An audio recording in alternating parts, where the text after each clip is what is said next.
Alright, so without further ado, guys, let's jump into the world of Pathfinder Wrath of the Righteous and see where it goes. So let's see where it goes. Alright.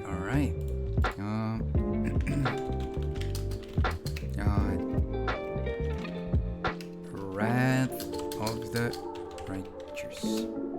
There we go. Nice. Okay.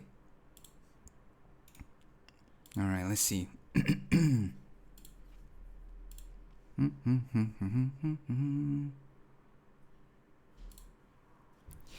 Alrighty. But yeah, I hope you guys will enjoy the song once it comes out. That song was nice. Now let's get back to the abyss. Yeah. Alright. There you go. There we go. Tomorrow we're gonna have what's it called? Dark Souls 3. We're gonna continue our playthrough of Dark Souls 3. And I think our next game, after we're finishing it, will most likely be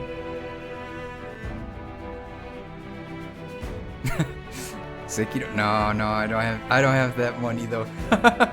Sekiro is kinda crazy right now. Too expensive. No, but it's gonna be a very different thing. It's not gonna be a Souls-like game.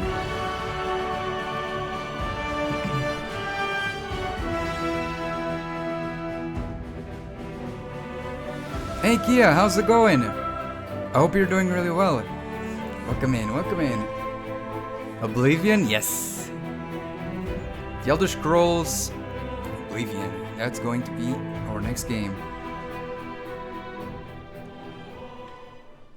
Nailed it. Yes. Good job though. Yeah. And then hopefully in the future we're gonna play Skyrim. I'm super excited to try Skyrim as well. So yeah. It's going amazing. Oh, that's really nice. I'm glad to hear it. Alright. So I don't remember where we are. I forgot where we are. The Assassin's Den. Oh, right. Because this person contacted us that wanted to talk to us. Horzala, right? Horzala. I don't discuss. No, wait, what? I don't think we have much to discuss. You have fulfilled your task and thus are no longer of interest for me. Wait, what?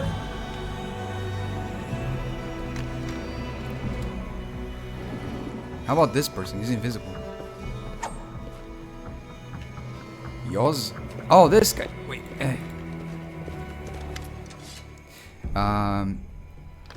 The demon standing before you clearly has a penchant for jewelry. His fingers are covered in rings. 3 gold chains encircle his neck, and 4 bejeweled earrings sparkle in each of his ears.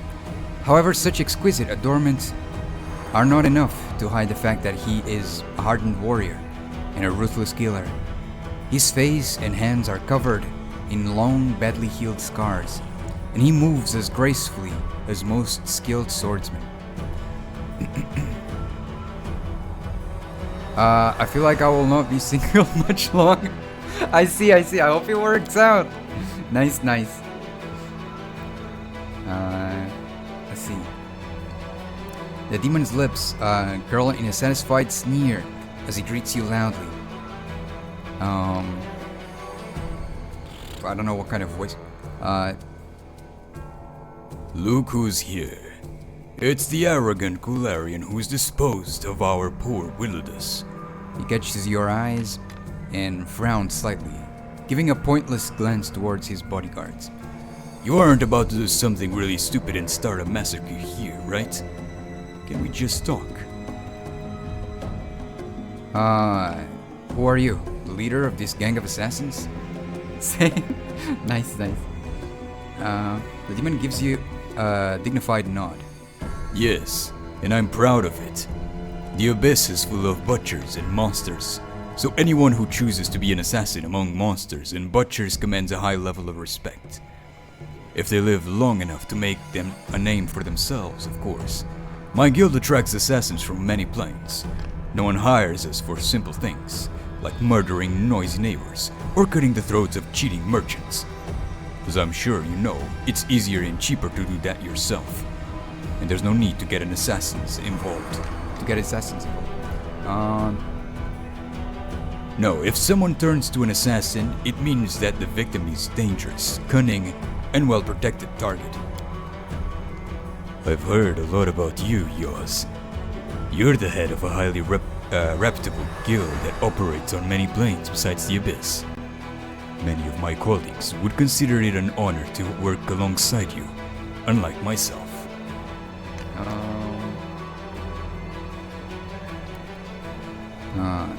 Tell me the truth right now. He raises his hands apologetically. Several rings glitter on his fingers. Fine. I was the one who actually gave Greybor assignments. I needed to light a little fire underneath this cauldron where so many minions of demon lords are being mixed together. I ordered him to murder those demons in Canabres, and I put him out on Darazant. Although that ugly idiot didn't bother me at all. But he was an ugly idiot indeed, and a vengeful one to boot. That's why I gave Greybor a dagger that was only supposed to wound the Balor. And that is why using Willidus' name was important. It was the perfect hand of cards. Darazant survived after suffering a painful, humiliating wound by a mortal's hand. No offense, of course. The Balor couldn't simply let that go. And so he started a vendetta against Willidus, dragging other Deskarites into it. And that was my goal all along, because Willidus was my real target. A target that was very difficult to reach. Yoz seems to revel in his own cleverness. He smirks and smiles with smug satisfaction. Dwarf gives a grim chuckle and whispers loudly enough to be heard. People like you are why us assassins have such a lousy reputation. No respect for agreements. Oh man, let's see. I'm not gonna say anything. This is their problem, I guess. Greybor mutters darkly. Staying quiet, Commander? I have a few words to say to this fellow when the time is right.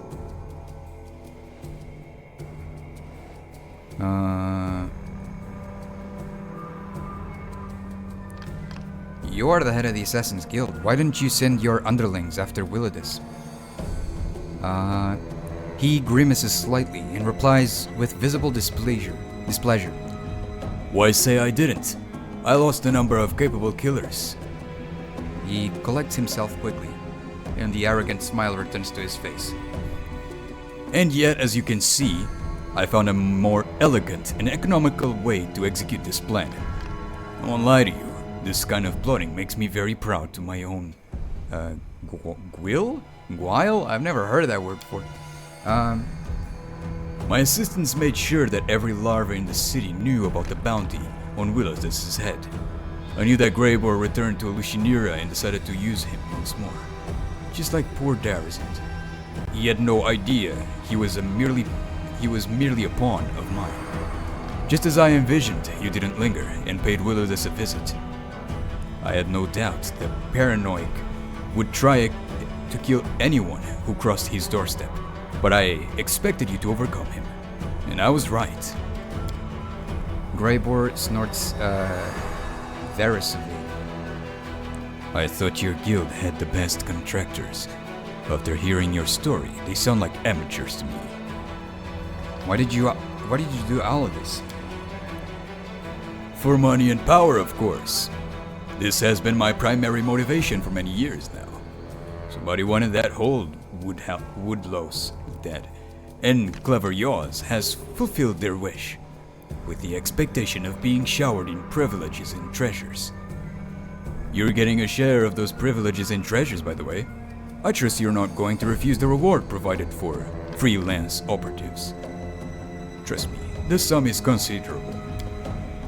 He turns his attention to Greybor and adds, I haven't forgotten about you either. You'll be rewarded in proportion to your truly astonishing lethality.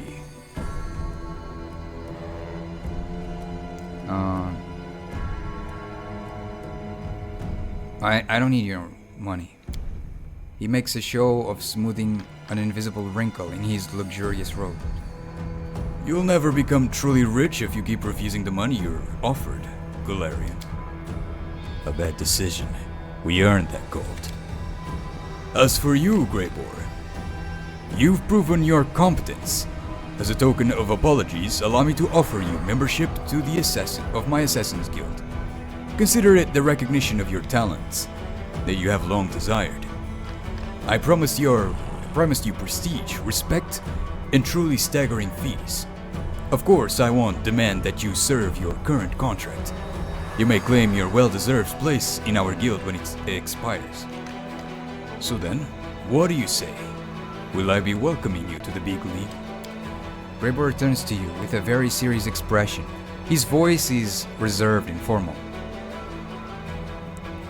Nagi, we are bound by inactive agreements, and therefore I must consult your opinion on this invitation.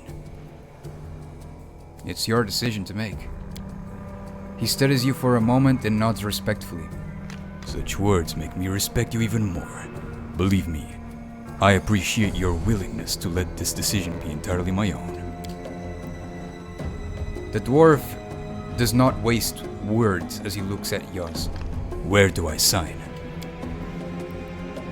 What are you talking about? We are not devils after all. Yoz laughs and claps his hands loudly. Splendid! You've got a bright future here, my diminutive yet deadly friend. Yoz gives a bored yawn, and there is a note of finality to his tone. Well, this was a very enlightening conversation, but I see no reason why we should continue. You received your answers, and should probably be on your way. Meanwhile, I should get back to plotting another bloody and violent murder. Have a good day. After a suspicious glance in Yoz's direction, Greybor turns to you. Indeed, this was an unexpected meeting. If you want to discuss what happened privately, I'm at your service, Commander.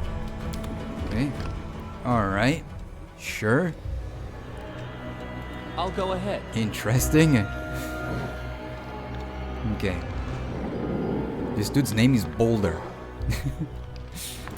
Boulder. Boulder Gate. Okay, so I thought I was gonna lose Greybor for those guys, but apparently he's still on our party. Lower City. Portal. Man, this is what happens when you don't play the game for a while. You forget how to traverse in this world. Let me go to the lower city. I think it's easier. There you go. Okay. Oh my gosh, I stumbled on my words. Alright.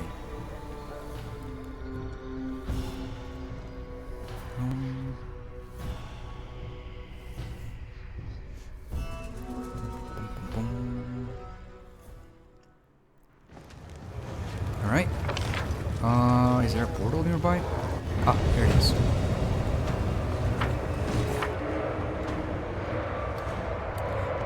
Talk to Greybor. Alright, we definitely need to talk with him, so we go here to the portal. And then go and speak with Greybor.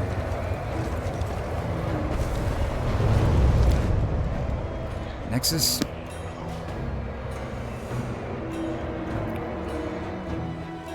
Let's see what he has to say.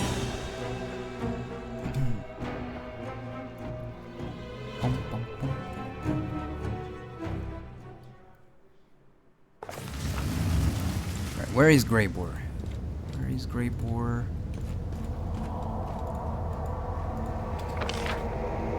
think he's inside the cave, right?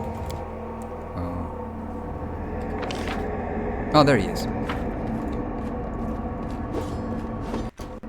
Oops.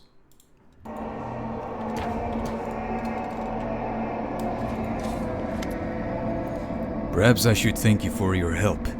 You assisted me in dealing with all of Yaw's schemes, even though you didn't need to do so. I'm grateful for that.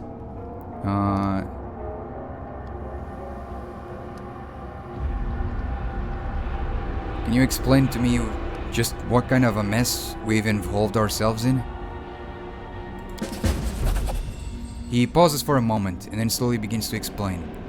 An anonymous client ordered Yaws, the head of the Assassin's Guild of Lucianira, to kill Willidus. He tried to take the target down several times, but Willidus turned out to be quite a tough nut to crack. Then Yaws gave me a new, anonymous assignment. Kill Darazan and tell him that Willidus sent his best regards. However, Yaws gave me a weapon that could only wound Darazan, not kill him. He hoped it would provoke Darazan and make him angry enough to kill him. Willidus himself. Of course, you killed Darazan before he even had a chance to do anything else. When Yaws found out that we were both in the Abyss, and that I'd be eager to talk to Willidus, he started to give me hints as to where to find this fella. We lived up to his expectations. Willidus died, and I'm sure you remembered what happened next as well as I do.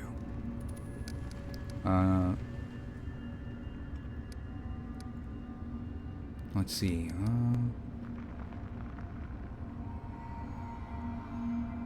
Are you really willing to work with demons and follow their orders? With a heavy sigh, the dwarf looks at you straight in the eyes. Is there really much of a difference between me and them?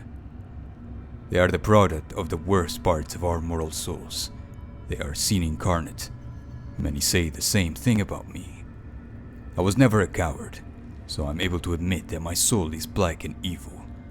I murder others for money, and I will never become a respectable member of society, a friend, or a father. But I'm tired of asking forgiveness for what I am. Here, I'll not judge for my profession. He clenches his fists and mutters through gritted teeth. I'm not the freak or monster they think me back on Golarion. How dare they hire me to murder their enemies and then despise me for my profession? They'll treat me differently in the Abyss. The demons respect my skills. They will treat me as a professional, not a criminal or a blackguard. It's strange to say this, but I don't feel out of place here. Have you thought about quitting the business? And become what? A farmer? A butler? Or maybe an innkeeper? One of those who tell tales about their adventurous youth to drunk patrons? My soul is that of a wanderer and a killer. My art is my only source of pride, and abandoning it will make me useless in my own eyes. Believe me, I already tried to settle down and find an honest job, and nothing good came from it. I will quit my profession only when I'm judged by Pharasma herself.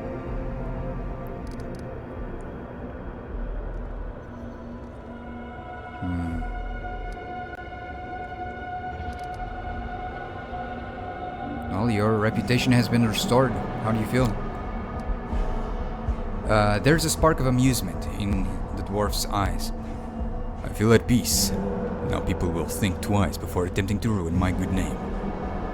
I'm grateful for my companions didn't leave me to deal with this by myself, even though they had the right to do so.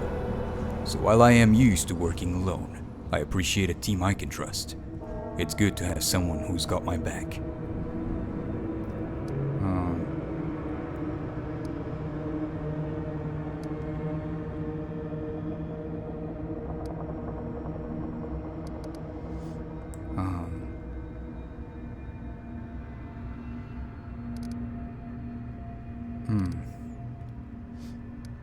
I don't think your reputation was worth causing all those deaths. He shakes his head, his bushy eyebrows knit together in a frown. Perhaps you are overestimating the values of the lives we took. I, for one, think that the reputation of a good, honest assassin is worth more than the heads of several dozen bloodthirsty scum with no understanding of true honor. Well, I think everything's clear now. You've been a good employee, Commander. I'm glad I made this contract with you. Okay.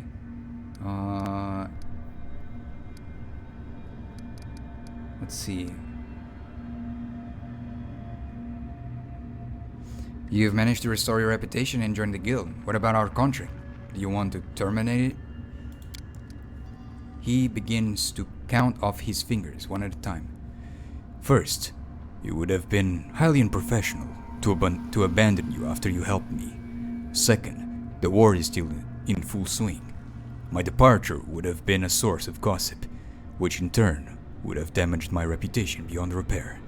I don't want people to perceive me as a coward who fled from a good fight. Third, I've long since discovered that working for you is profitable in more ways than one. You're always trying to take down the most dangerous targets, and they make great additions to my trophy list. Okay. Alright. Sure.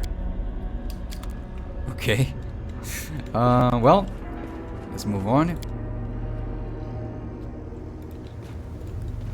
As Right. it should be. As it should be. Right, here we go. Who did I had? Oh, it was the brothers. Yeah, the brothers. He's moving up in the world. Well, good for him though. Devastation, Battle Bliss. Huh.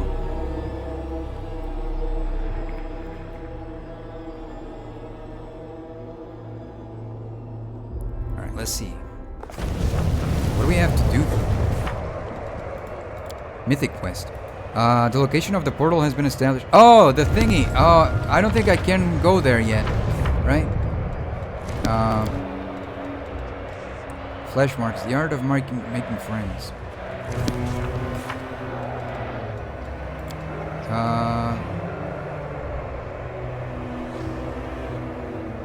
Okay.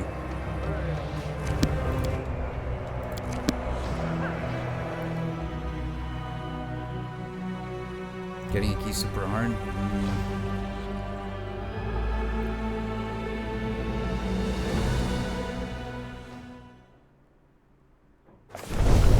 I hope I know where to go. Oh.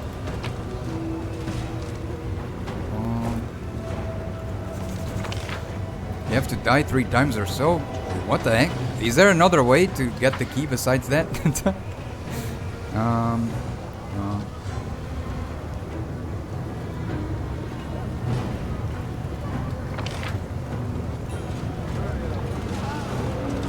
Creepus. I need to die? So, wait. So I can't proceed. Oh my gosh. Who would have known that in order to move on you have to die? What the heck?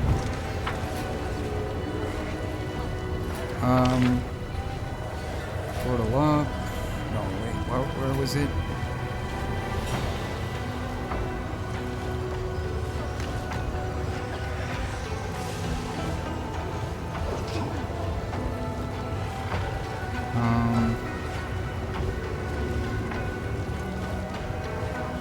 It's here that I need to go. I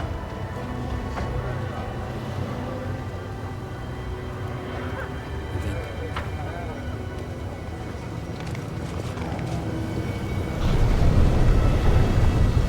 I'll go ahead.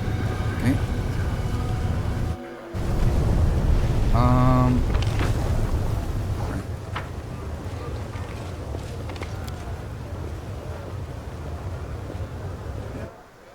There you go.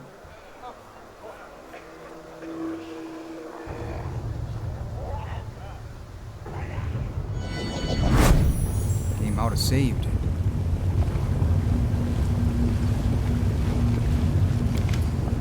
A red-haired beautiful demon sits majestically on the throne in an aura of bright light blazing around her. It's not the gentle, life-giving light that shines on Golarion. This light blinds, withers, makes a person burn with fever, draining their strength. And who do we have here? The latest wanderer from another world, coming to seek my patronage? Shamira throws a casual glance at Arushale and raises an eyebrow in surprise. So, the rumors were true, Arushale. You really are making friends with mortals now. I must admit, I found it hard to believe such a worthy daughter of the Abyss had fallen so low. Shamira falls silent, but receives no answer. Well, not that I really care. Her eyes, she eyes Trevor with interest. Isn't this the gladiator who fought his way to freedom? So, this is how you look without an helmet. Quite impressive, but no longer so interesting. The secret is revealed. The intrigue is gone. It was much more satisfying to watch you from the stands while imagining what was under the visor. Trevor clenches his fists, but restraining himself and just grunts in response. I am not an animal in the zoo. Go watch someone else. You have no idea who is in front of you. To her, all of Evolutionera is one big menagerie. A menagerie attached to a slaughterhouse for all the pets she's grown tired of. I have a few questions. With a sigh, Shamira hisses irritably under her breath. Curse Nocticula's hospitality for bringing these strangers from other planes to my city and my harem.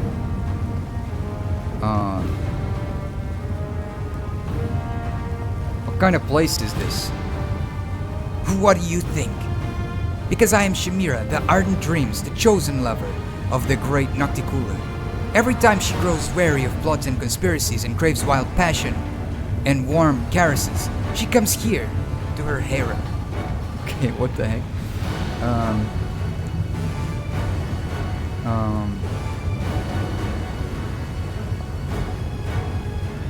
I want to know more about Nocticula. Pursing her lips in a smug smile, Shamira answers with venom in her voice. What exactly are you expecting to hear from me? Beyond what any other resident of Evolutionera could tell you. Yes, I am close to her than anyone else. But do you really think I'll spill her secrets to you? Our Lady in Shadows doesn't really like to be discussed behind her back. In the scope of her realm, the entire Midnight Isles proves that her anger can be extremely dangerous. She's worshipped on many planes, including Golarion, right? At night, she sometimes comes to insane rapists and murderers and paints, what the heck, in their minds, pictures of immortality and horror, masterpieces of lust and despair. She's the first succubus, the most powerful and most seductive, the murderer of countless demons, and usurper of their abyssal realms.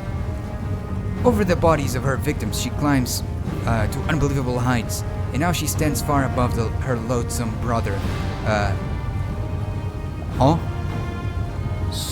Sokoth Bedon? Oh, Sokoth Benoth. Sokoth Benoth. What a name. These names. Sokoth Benoth.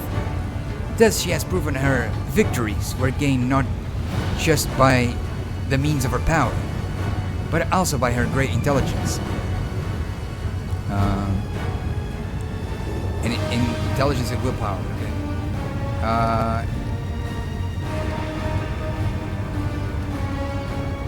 How did you achieve such a high standing? You don't know my story? This explains why you're not on your knees before me. I was once a celestial being, and my fiery wings carried me from the upper planes to insignificant little worlds like your Golarion. I gifted fantasies and dreams, kindled flames in the wild minds of dreamers, and I loved it. Sometimes these fantasies took shapes too daring and unbridled, or so it seemed to me, but I made no effort to stop it. A dream is a bird, not a horse. You can't restrain it. You can only herd it with your reins. the dreams I sowed were becoming more daring, bolder, and with them I changed as well. One day I rejected the limits imposing on me by my masters.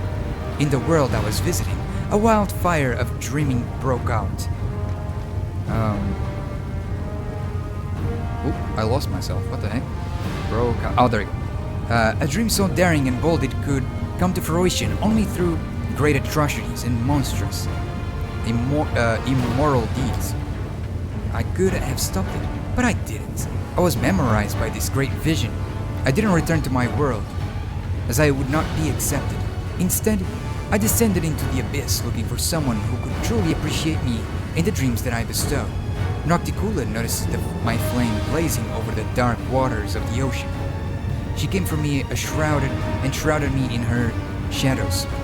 That night was very memorable. Since then, I have served her and have been her closest friend and her right hand. Okay. More questions. He responds with an icy smile. I was happy to satisfy your curiosity, you annoying and talkative mortal. Came here seeking your patronage. She looks you up and down with a contemptuous expression and answers with a scoff. So what can you be to me? What? I read this completely wrong. So what use can you be to me? There you go. You foolish little mortal. The most powerful demons serve me. What can your pitiful self offer me that they can't? In your mind, Shamiris' voice sounds calmer, though it is still arrogant. Oh, I've got a seat. I'm good. Sorry about that. Let's see. In truth, there is one thing you can help me with, Golarion. But the others must know about it. Work for me and I'll grant you a share of my attention and patronage. No doubt you have already heard of Nahindrian crystals, objects of astonishing powers that grant their owner incredible abilities. Everyone in Alushanira knows they exist, but no one knows what they are or where to get them. No one except for that smug cow, Hapsamira. I want you to find out what they are. My advice is to start searching in that pile of refuse. Oh, in that pile of refuse, known as the Lower City. Ask for Zephorian, my predecessor. Now a beggar. If that pathetic wretch is still alive, he may know something. Now go, and don't bother returning until you have the information I need. Here, take my mark. So the ark near my palace will let you in. I don't want to waste my time waiting while you wind up your way back through the streets of my city with valuable information. Your pack becomes a bit heavier, as if some new item has appeared inside it. The hand of the inheritor addresses you, an undercurrent of alarm in his words. I see green, Not green. I see green and blue. No, I'm joking. I see greed in the eyes of this fiend. She is ready to offer you a deal, and I sense that more. I can't take it serious anymore, man. I can't. And I sense that idle interest lies behind it. We both know Nahindra crystals can make. I can stop laughing about that. What the heck? That was not even that funny. We both know Nahindra crystals can make demons immensely powerful.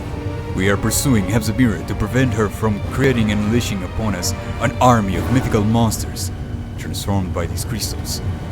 Yet if you reveal the secrets of these crystals, to Shamira, we risk simply trading one enemy for another.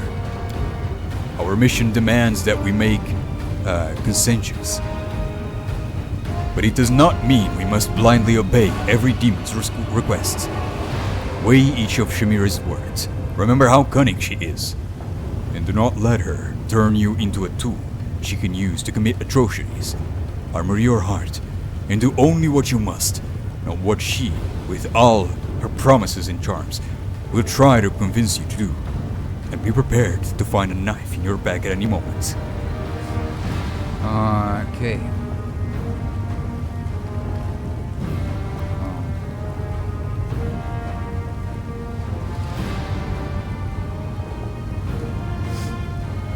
Where should I look for Zephorian? There is a note of disgust in her voice. In the depths. If he's still alive, the gravity of Nocticula's punishment would have dragged him to the very bottom of Illusioneer. Dig through the garbage, talk to the vagrants and beggars. You surely don't expect me to do it, do you?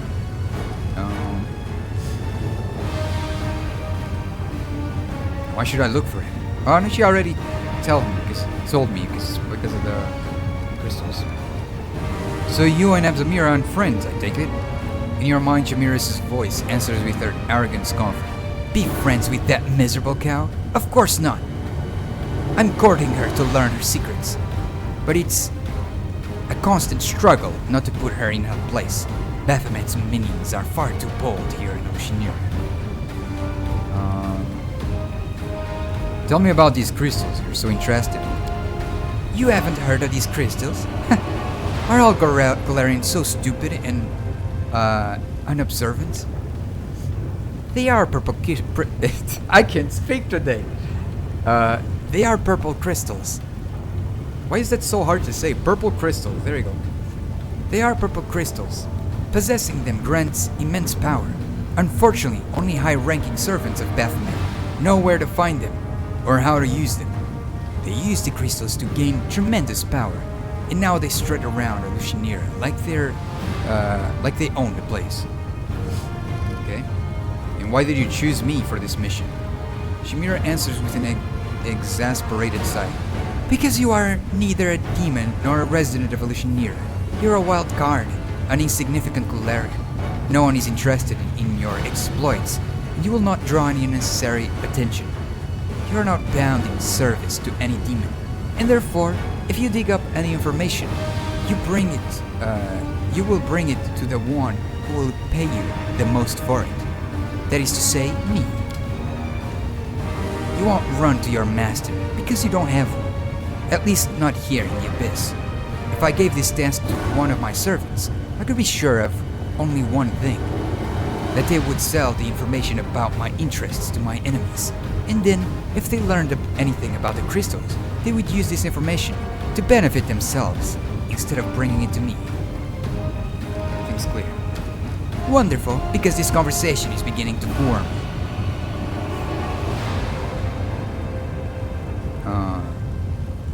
Imagine the mysterious mine not far from the Nexus. No, I have to go. I'm not gonna tell her that. Go now, and come back when you have something useful. My time is precious, and I can't waste it on every mortal who fancies a sham. Okay, alright, let's go back. Alright.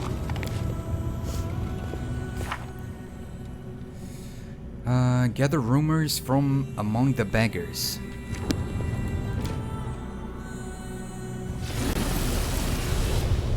Is there a portal somewhere here? Yes, there is.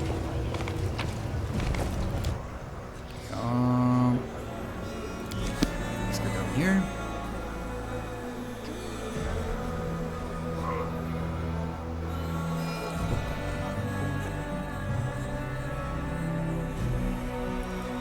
What I was thinking is like giving false information for her, you know, so she would believe it. I think the hand of the inheritor would probably agree with that, because that way, like, you could give false information and she would not really see that. Right, the beggars. There are a couple of ones here. Oh, there's this one. Give me a coin, otherwise get lost. Okay, none of them are saying anything. Beggar. The beggar raises his eyes to you, his gaze clouded by dull anger. What you want? How can I find Zephyrian? Eh? Who's that? Never heard of anyone by that name. And if anyone has heard of him, they would be telling you anyways. You might find a beggar in the lower city who would be willing to chat with you. But before you find him, you'll have worn through those nice boots of yours. That's one good pair of boots. It'd be a shame if you'd ruin him. How about you just give him to me instead, huh? Maybe a small donation to jog your memory. You know what? Better be on your way now. I don't need no money and no shady deals with you. I want to know who you're looking for. Alright. Yeah, get lost. Look for this Zeph. That freak you're looking for somewhere else.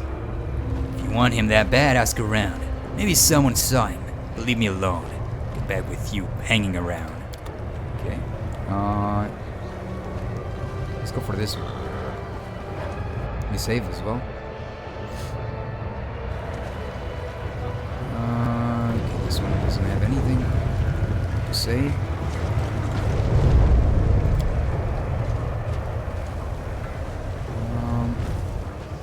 Okay, well, let's continue exploring here. There's another one here. Nothing.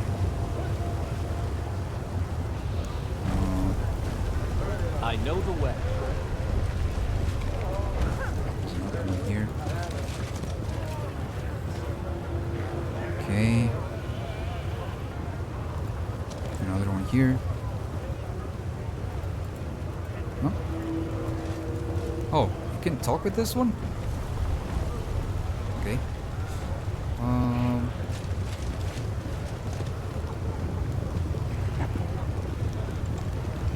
Follow my lead.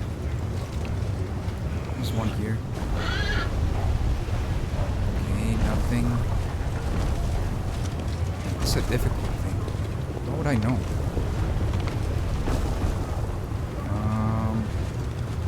As it should be. I wonder if there's another area we can go to. I mean, we can go down Trivial here. matter.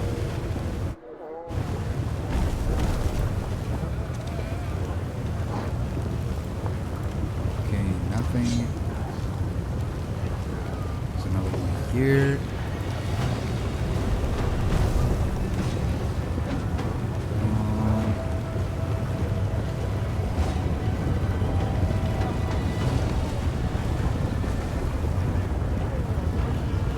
Nothing.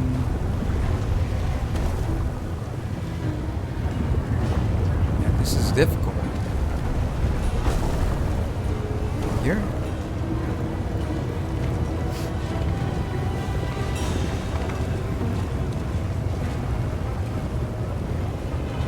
Here.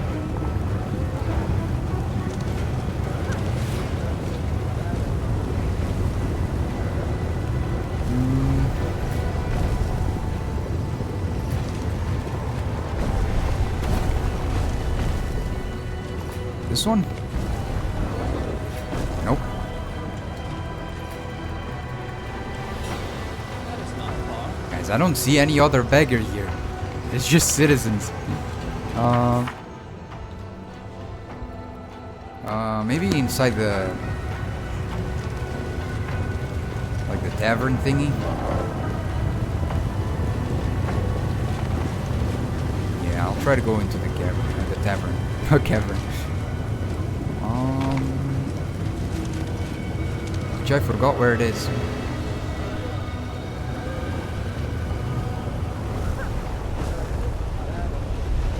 Is it upstairs?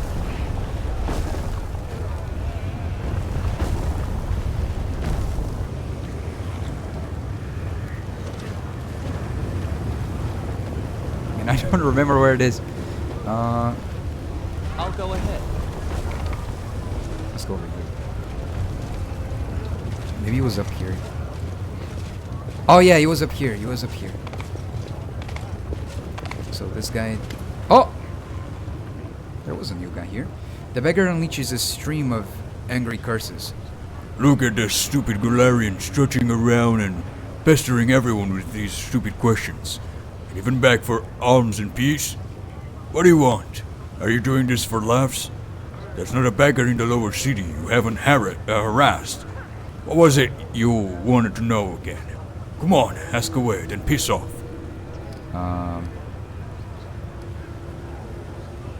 Have you heard of Zephorian?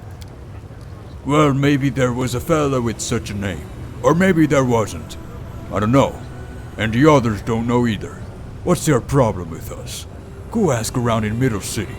You can even search for him in Shimira's dark hole for all I care. Just leave us alone. Do you know where I can find him? Yes or no? I don't know. And no one else knows either. Just leave us alone. We'll ask the man in charge. Maybe he knows where this Zephorian of yours is. If he doesn't, then no one does. As soon as you see our gang, start asking around. Our boss never walks by himself. He always has a crown with him. Okay. Who the heck is this guy? Find the leader of the beggars. How do I know? He has a crown, right? He said?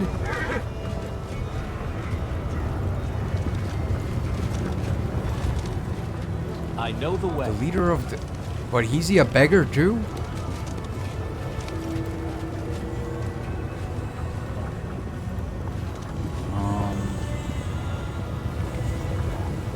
Alright, I'll go here. Maybe he's here. Familiar face. I don't know, man.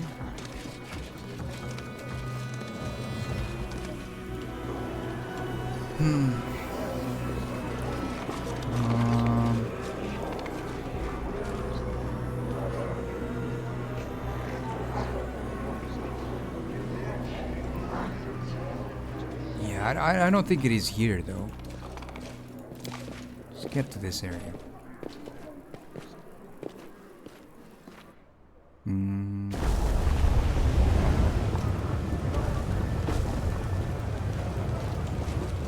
is it? As it should be. Rotten Guttery. Maybe it's here? I highly doubted that he would be here.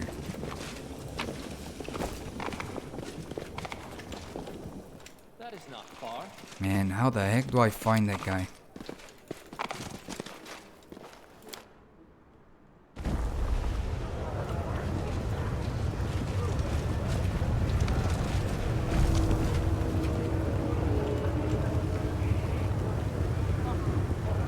There's a crown.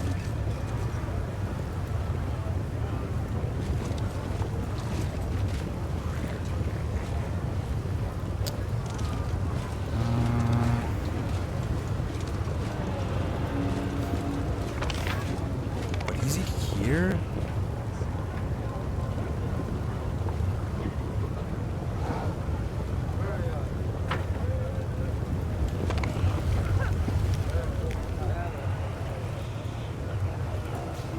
It's not this guy. Oh! The dead eyes of the beggar watch you closely. They held out their hands and repeat with well-practiced enthusiasm. Spare coin, stranger. Be careful with them. These beggars are different from the ones on Golarion. They were rejected even by the Society of the Abyss. Just imagine what type of person you must be if even the demons don't want to deal with you. They are not as helpless as they may seem, and their leader is untouchable. They say even the Lady in Shadows sometimes seek his counsel, and some say that is Lucianira herself, who has assumed the form of an ordinary demon in order to communicate with those who inhabit her. Those beggars. Better be careful around them. I've heard rumors. They are not mere street rabble. Many are afraid of offering them, even the rich and powerful. In the River City, no one seemed to be afraid of offering beggars. The rich would hold their noses and walk past us, and powerful people would kick us out of their way. Why is that? Are demons kinder than crusaders? You don't understand. Some say that these beggars possess certain powers. I've heard terrible things. Maybe it's just gossip. But no one wants to just take the risk in putting it to the test.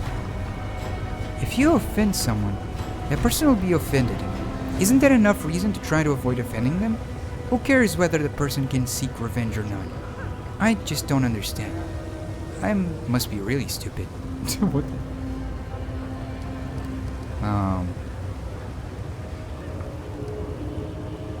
Perception. Does anyone know Zephorian?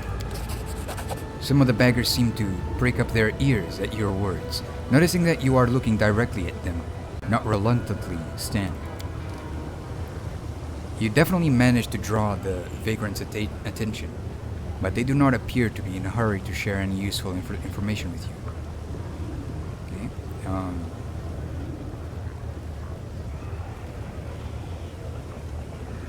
I'm gonna try and figure out who's in charge. No, I'm going with perception because I have high perception.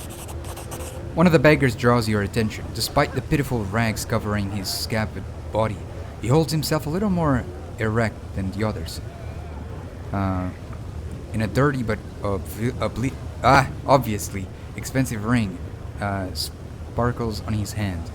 Unlike the others, he looks at you without interest or greed, with arrogant indifference. The leader of the beggars realizes you've figured him out, but he continues to examine you with an indifferent look. His slightly pressed lips indicate he will not simply give you the information you seek.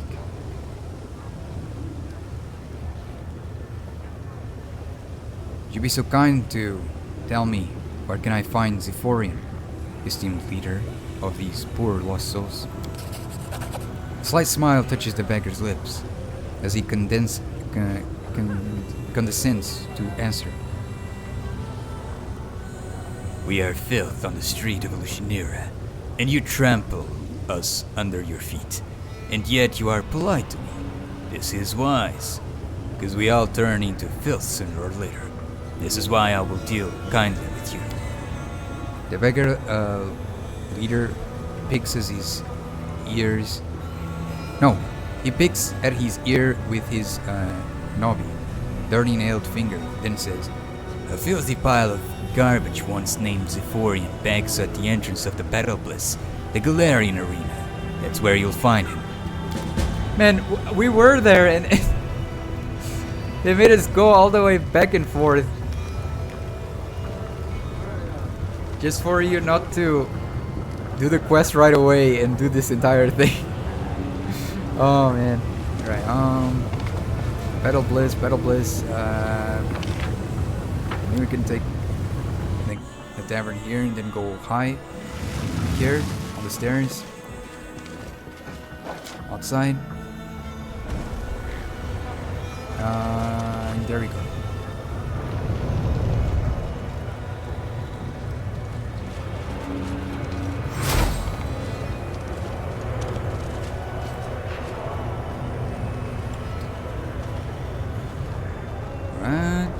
Is he here?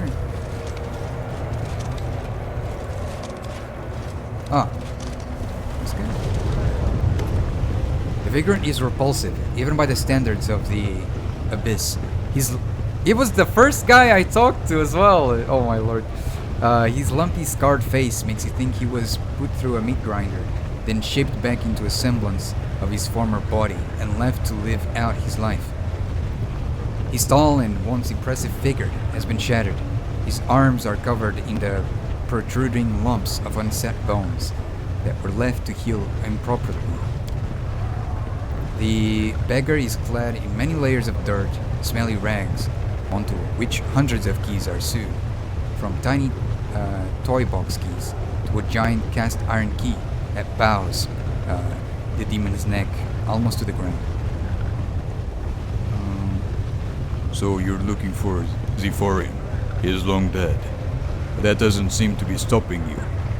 Well, so what do you want with the dead man? Zephorian, the master of lies and trickery. I remember finding him.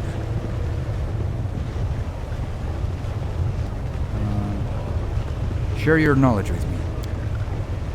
I know a lot about Lucianira, and about its current ruler too. Trust me, staying in power in this city wasn't easy. What would you like to know? What did you do to fall so low? I was overly hasty. I had power back then, and it grew with every passing day, like Mashtu's belch.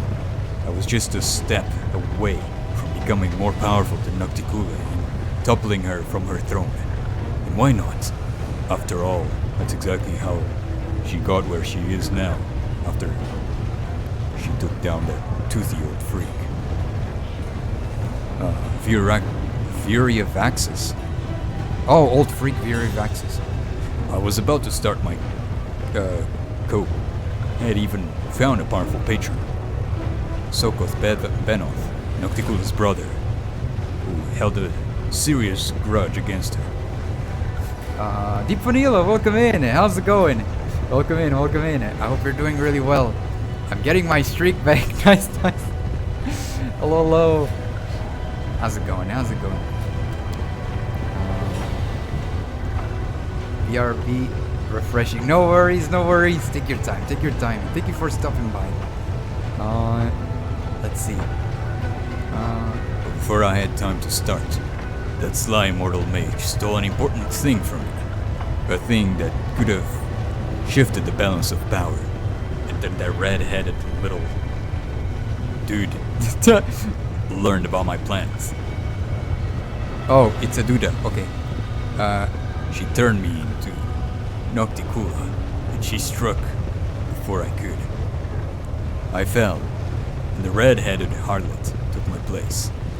Oh, Shamira, I should have strangled you the moment you reappeared in the abyss. You were stripped of everything you once were. That's terrible.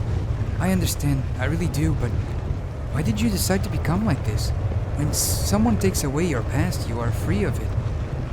Why didn't you want to become someone new? It's as if you were broken, then badly glued back together. Do you really like living like that? He cackles hoarsely. Do you really think I had a choice? Do you think I wanted any of this? Everyone has a choice. You can leave this alley at any time. Go to a place no one knows you, and become whoever you want. But for some reason, you keep sitting here.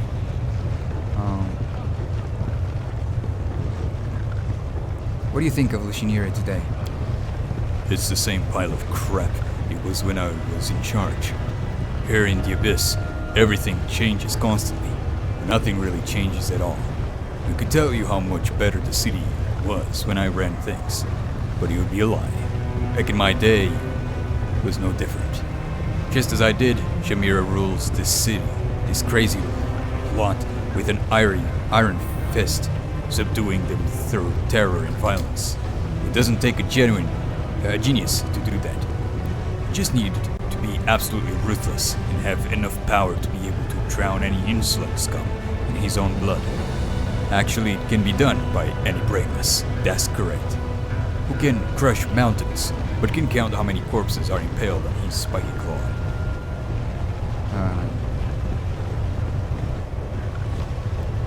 Okay. Any advice on how to survive this place?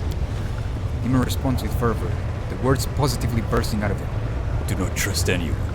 And once you ascend high enough, be especially suspicious of the unexpected gifts that will suddenly start being showered upon you.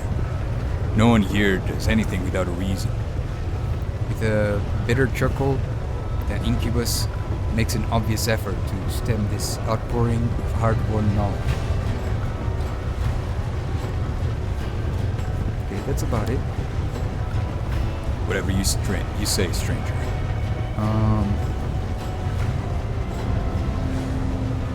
What do you know about Nahintra crystals? There's a tale told in Lucianira. A tale about crystals that grant immense power. But what exactly are they? And from where they draw this power? No one seems to know. I've seen something like it only once before. I found the first crystal on the Isles of Vasglar, and it seemed useless to me. It contained a great deal of power, but He was of no use whatsoever. I meant to give it to my patron, as he would have found a way to use it. I never had the chance. Some feeble mortal mage managed to steal the crystal from me. He locked himself in a tower, examined the crystal, studied it, and managed to find some use for it. But he was under Nocticula's protection, so I never tried to hunt him down. He grins unpleasantly. Bet you're thinking I'm just going to tell you the name you seek, and then you can rush off to have a chat with that mage? Not a chance. The mage wasn't a demon. He was a mortal who served Nocticula's arcane needs back in the day. Kicked the bucket long ago. All that's left of him is the tower in the upper city, locked and protected by magic. Many have tried to get inside in the hopes of stealing something valuable, but their remains rotten long ago. No use talking about them now. But you're curious now. You'd like to have a poke around in that tower, wouldn't you? Perhaps you could find something of use there, yeah?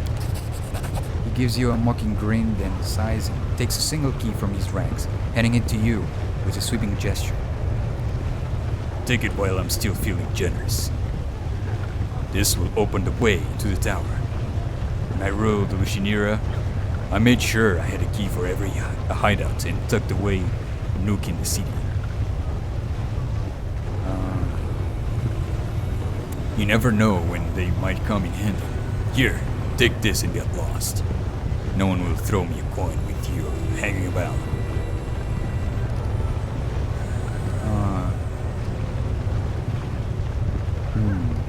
Take a closer look at this surprisingly selfless demon. Something spiteful and vicious lurks in the depths of this beggar's eyes. He looks like a predator waiting in an ambush, or rather a scavenger waiting impatiently for his prey's agony to finally end so he can enjoy his meal. Whatever his motives, this demon obviously does not wish you well, and he is already counting down the minutes to your imminent demise. I remember. I've heard of this place. Its tower supposedly filled with treasures left after the death of an ancient mage. But no one could prove there is any truth to these rumors, because no one of the daring adventurers who managed to get in ever returned. This place is a death trap. Zephorin is probably just toying with us. He's pretending to be playful only to send us to certain death. This Isle of Vasglar, where is that? Yes, Vasglar. A wild place, an island in Ishiar, deserted. No one really cares about it. I had a secluded lair there when I kept all sorts of nasty tricks for Nocticula. Anyone who had found my den could have made a tidy profit. Not so long ago, the island sank unexpectedly. No point trying to look for it anymore. Why are these crystals called Nahindri? Who knows? It's a whim of fashion. The thing is, they're not actually Nahindrian at all. Nahindri was a demon lord, the master of treasures, dungeons, and shiny trinkets. If he'd had crystals such as these, I really doubt Nocticula could have been able to kill him all those centuries ago. Back then, they were just called purple crystals.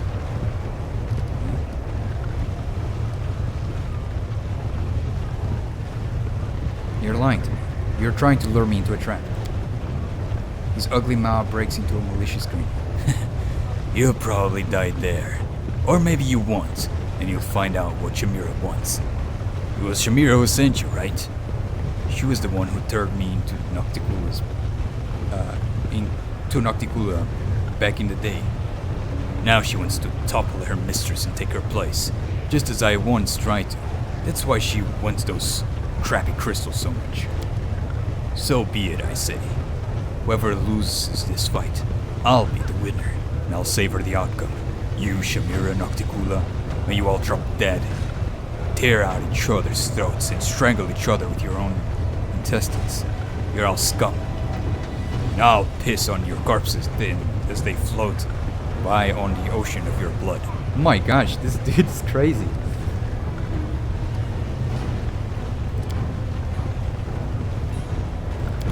Jeez, this dude's crazy. Right. So rude. Right.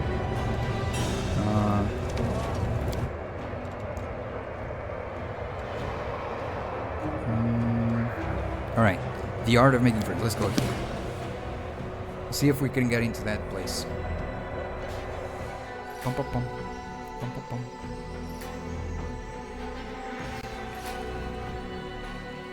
This voice that I gave him is like, after a while it starts to like scratch my throat. It's so weird to do this voice stuff. It's so weird to do that voice. Oh, I'm gonna drink some water.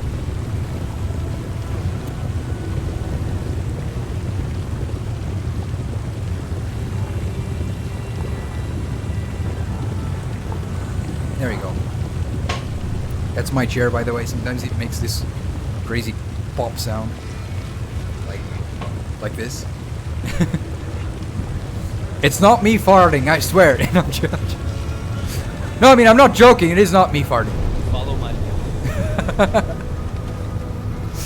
Alright.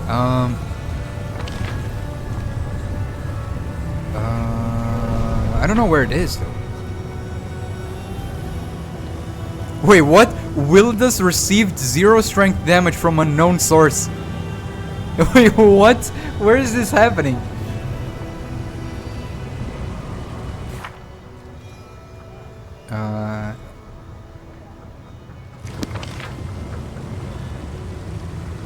Oof. As it Here? should be. It's not here, right? Is it? Because we've been here already. Oh man, now knowing what is the place. I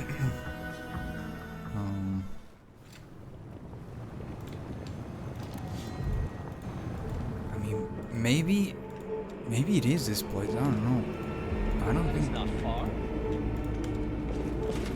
Cause like he gave me a key, wasn't it? So if he gave me a key, it's definitely a place I have not visited yet.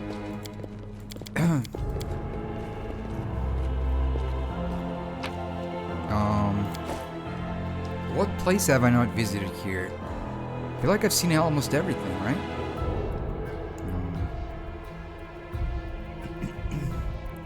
Let's see.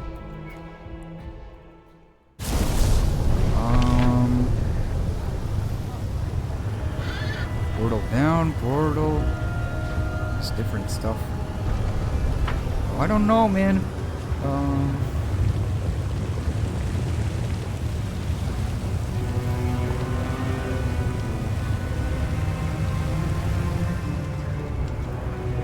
Where do I go?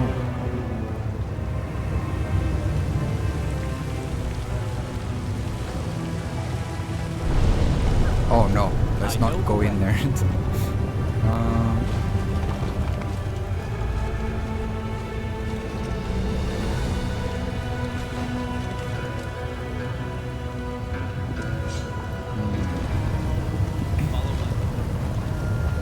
Portal up.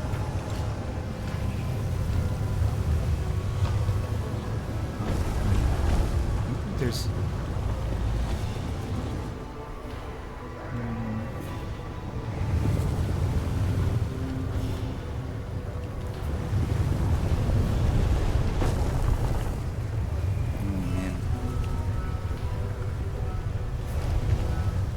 Does it say specifically where it is?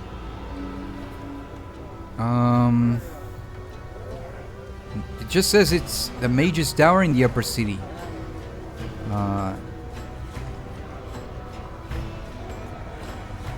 Wait, it doesn't say exactly where it is. Mage's Tower? What? Is it this? No, this is, let me go here, actually.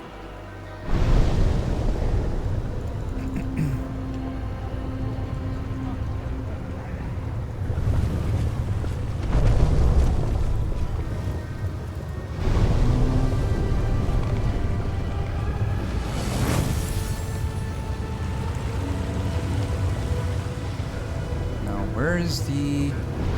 Ah! Is it this? Is this?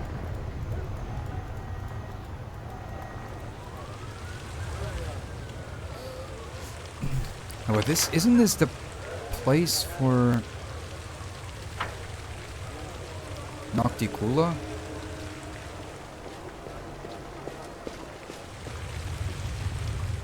This is Nocticula's palace, no?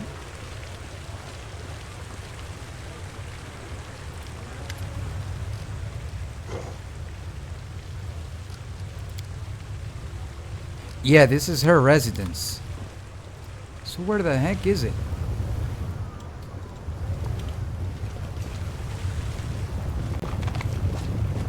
It's not here.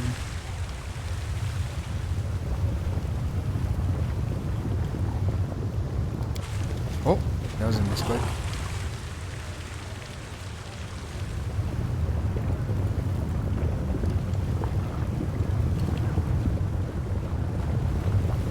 I'll go ahead.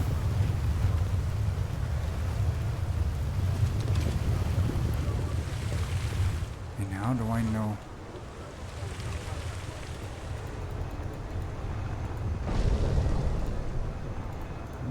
Go here?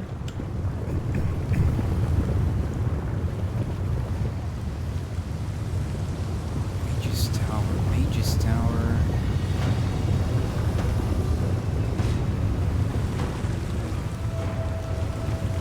I'll take this portal up. Maybe you find something there. Portal on.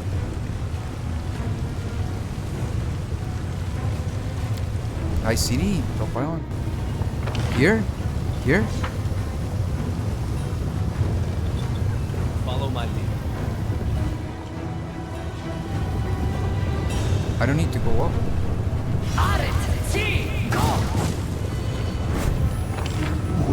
Here?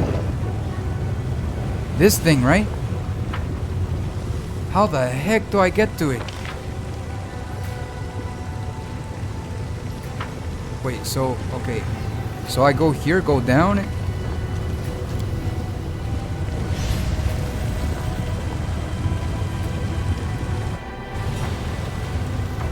Explore the... I don't know how to get to that. How do I get there? How do I get here?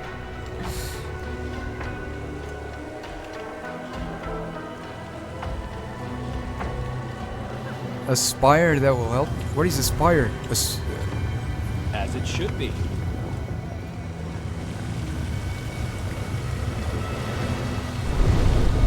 Tower?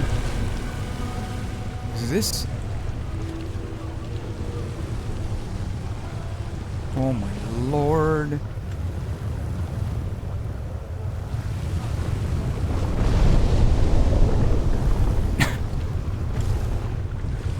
Now south. Oh my gosh, it's this thing.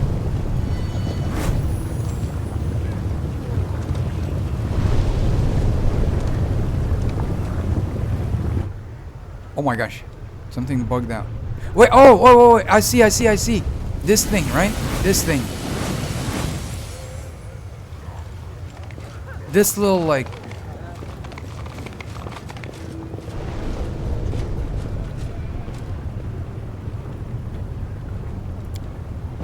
Oh my gosh. The Mage's Tower. There you go. This I would just take forever to reach it. It's crazy, this place.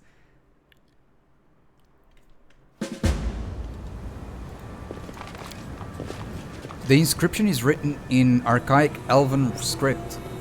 You recognize the words, "The stranger's home, I see you, and I implore Calistria." It appears to be some kind of protective spell against thieves, but it has lost its power over the years.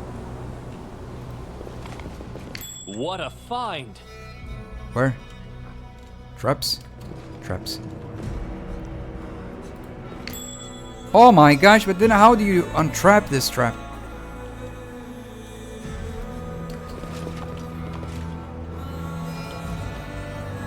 What? Oh, okay, you can go around here. Okay, I'm prepared. I sense my something. lord. How do you do this? There's a trap like I'm glad I was useful to you. in every corner. Well, did it work, or am I gonna stay here?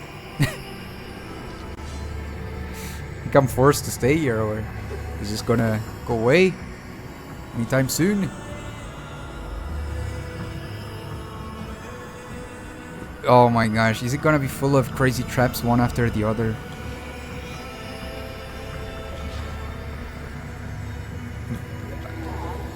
Yeah, but I wanted this to run out so I can pass without taking damage.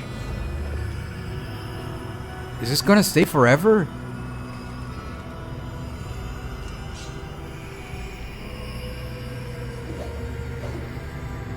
Oh my lord. Seriously? Oh my gosh. The corpse of a demon who was not smart enough to avoid the magical trap. Well, I'm screwed. Nice. Nice. Alright. Save.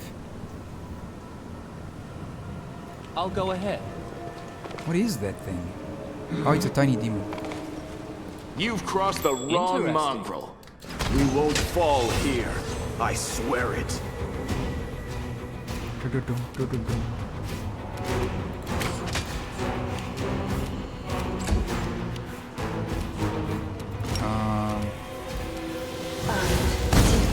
Go. I will resist.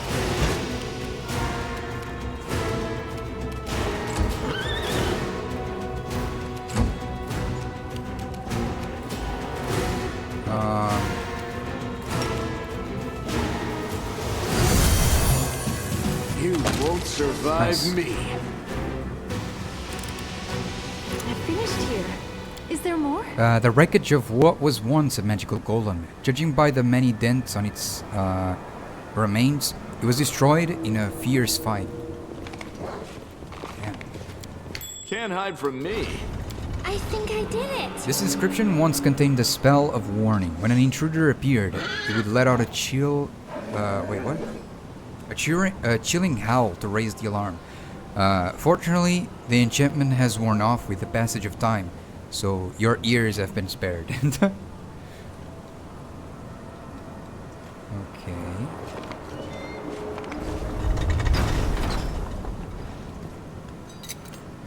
I finished here.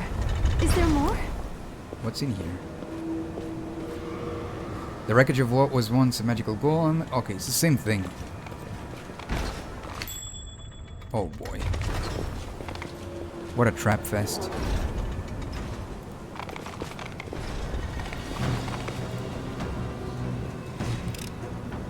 I'm glad I was useful to you. What a Oh my find. gosh. I know the way. This is crazy. Oh, I didn't want to... How do you do this? You just go around the entire thing? Oh my gosh, my horse nearly Something died. is not right here.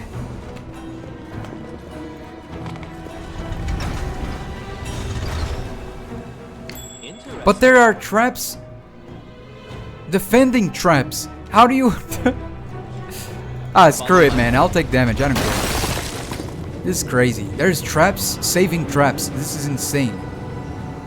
I sense something. Who made this? Who thought that was a good idea? Look at this. You can't reach here without taking Is there damage. more? Yeah, of course there's more. You're gonna take damage on it. As it should be. No, it shouldn't be like that. I finished here. Oh, this Is is there more? absolutely obnoxious. This is so crazy.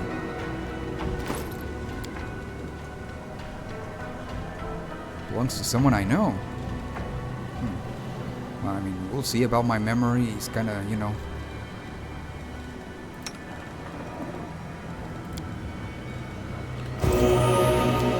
Save.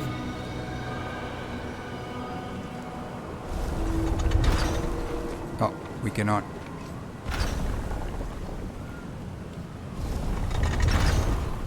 Okay, so it's not here. That is not far. How about here?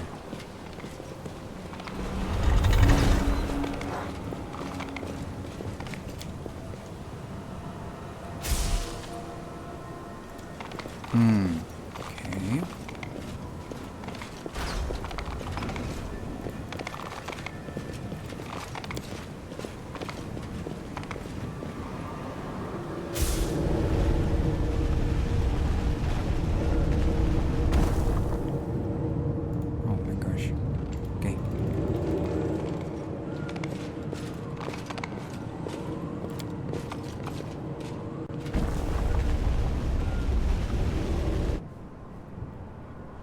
Oh, look at this place. Oh my gosh. This is crazy. Oh my gosh. Oh my gosh.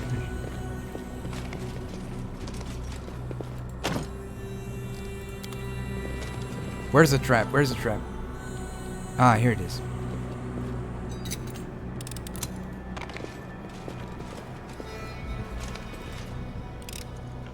I'm glad I was useful to you. Elven notes. Okay. Something is not right here. Within the pedestal, a faint purple glow emanates from a crystal-shaped hole.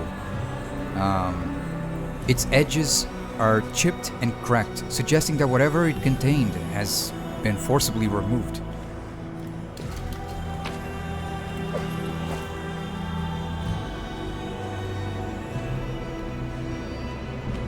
This reminds me of like that Tower of Mages in Dragon Age Origins, of like being with lots of books and you go around it like that. I shall not be swayed from my path. Please, allow me.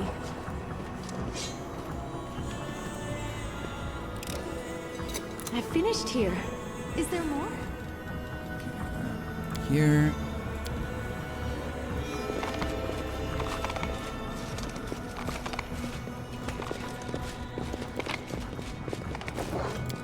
The magic has left this once powerful magical seal that protects the premises from the presence of demons. You can rest here?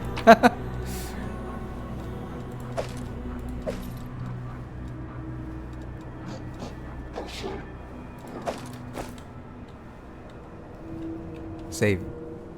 Can you actually rest here? Alright. Nice. I'd like to show you a sketch. Tell me what you think. I think it's That's sketchy. not bad, but but if you ask me, I think you've made it too flattering.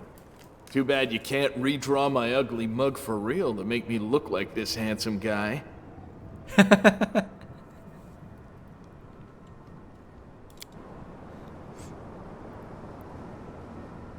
Alright, save. If they'll allow you to rest here. I know.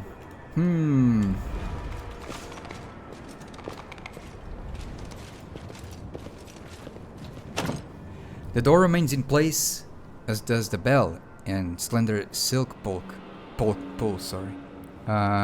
Examine the door to determine if any spells have been cast on it. You see spells enshrouding both the door and the bell. Judging by the nature of the spells, they belong to a conjuration school. This is an ordinary door. Judging by the intricate carving on the door, it is of elvish make. The bell also appears quite unremarkable. Though the bell pull is covered in an ornate pattern, there is nothing unusual about this door other than its location. The door swings open and an ephemeral form appears in the opening. It looks like a soap bubble. On the other side of the door, you can just make out the hazy interior of a small, trinket-filled room. The typical ambience of a Golarion inn. Wait. What if this place, because it said that the mage was from like long ago, long ago. What if it is the storyteller? Dude, I'm telling you, the storyteller is the main protagonist of these Pathfinder games. Dude shows up in both games, has lived for ages, like...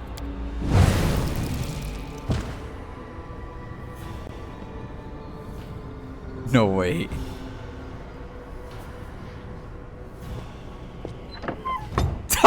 No way.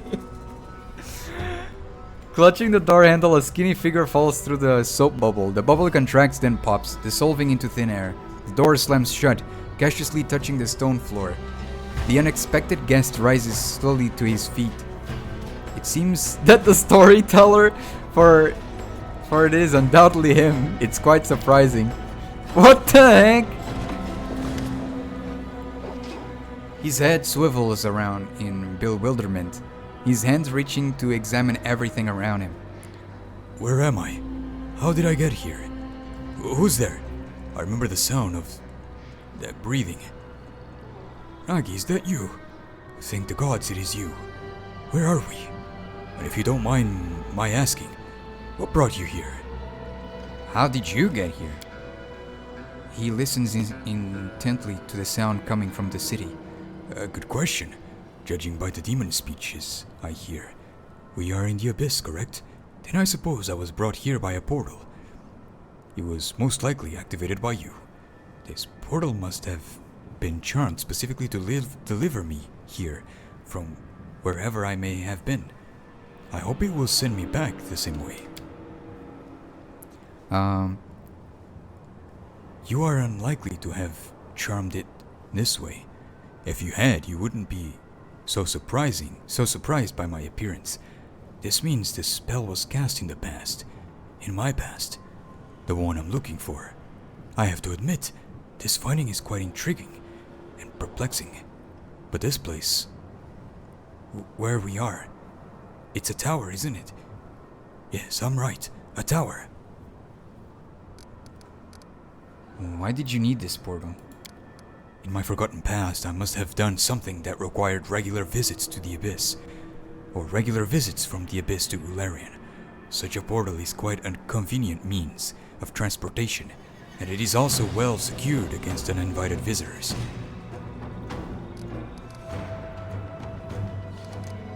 First of all, what do you think of Galfrey ordering me to the Abyss? He purses his lips. I am not a politician or a military leader, but I've seen all sorts in my life. That's why I have some experience and know different stories. This story I'm watching now, it did not strike a chord with everyone. There are many in Dresden who are saddened by your departure for the Abyss. There are even some among them who say, though in a whisper, that Galfrey was envious of her commander's glory and was in a hurry to be rid of him. But most... Yeah, what I'm saying is that Galfrey, that's not a... Either that's not Queen Galfrey, or that's like... She always had a different plan, or something like that. But my current opinion is that it's not... The current Queen Galfrey is not who we think it is. It's probably like some other demon in place. Or it could be even... Nah, I don't know. I don't think it's the architect. But it could be something like that. It could be like the architect or something.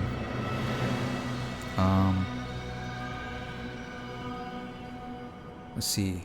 But most do not think this. The majority praises the queen and expects her to lead them to new victories over the demons. It's quite possible that she will succeed right now. As far as I know, Galfrey is actively preparing for an advance to the west, into the heart of the Worldwound. Okay. I came here looking for information about certain purple crystals, but I found you.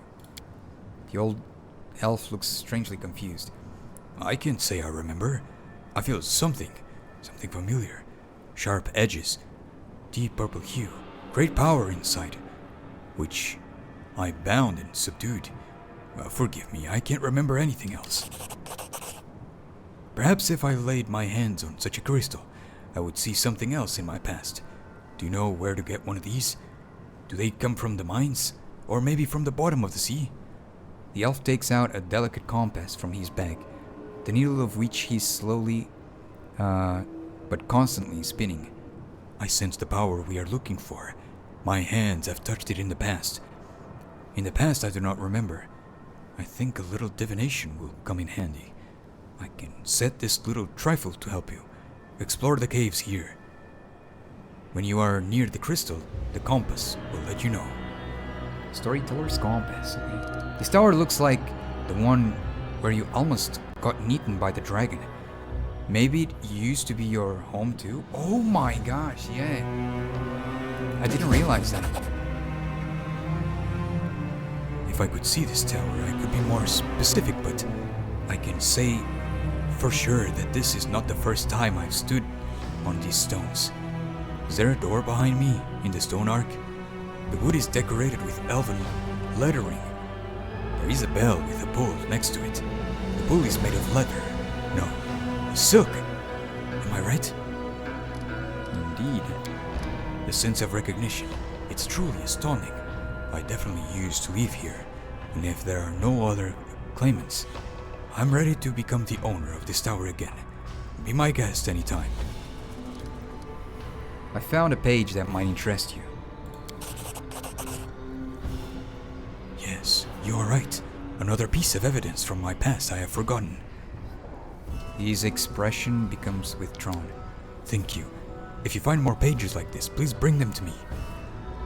Maybe by putting them together, I will be able to lift the veil on the mystery surrounding my story.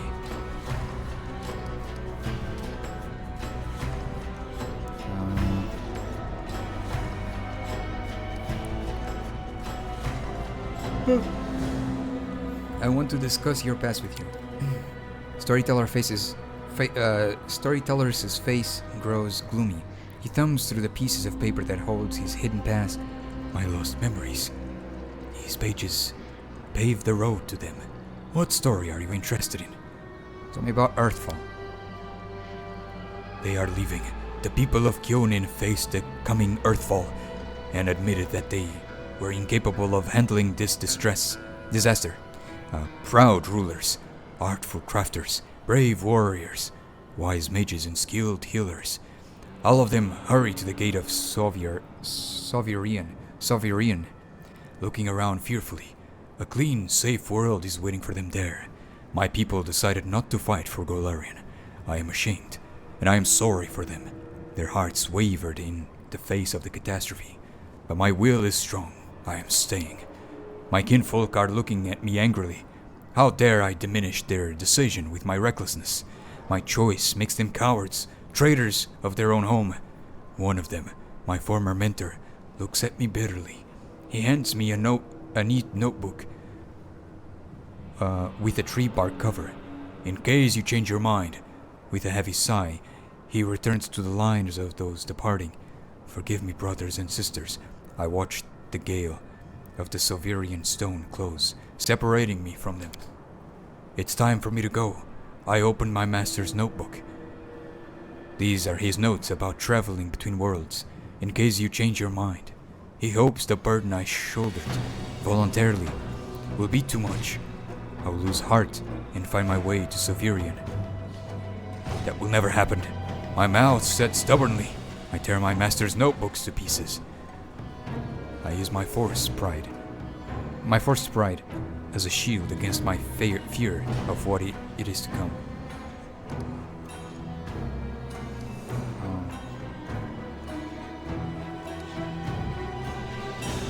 Why did the elves decide to flee, not fight?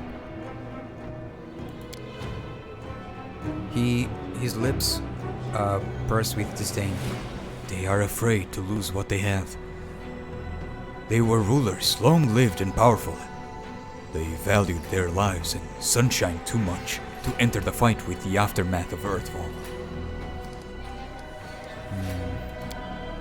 I think we already saw this story, though. Yeah, we saw that already. I don't know why it was not marked.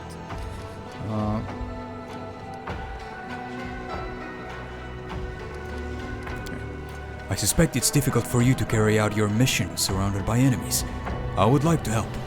Unfortunately, I will not be able to bring your allies or reinforcements through this portal.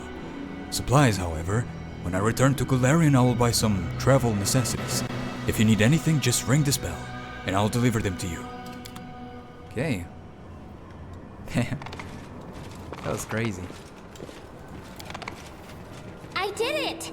It happens sometimes. It happens sometimes.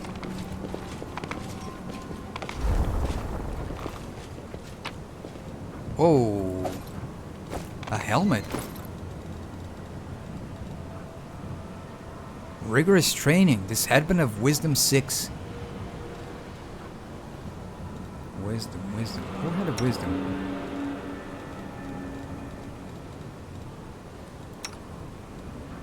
Oh, he has wisdom. There you go. How does it look like on you? It's not that bad, I mean, but... Yeah, there you go. Alright. Yeah, that gave him a lot of wisdom, actually. Holy moly.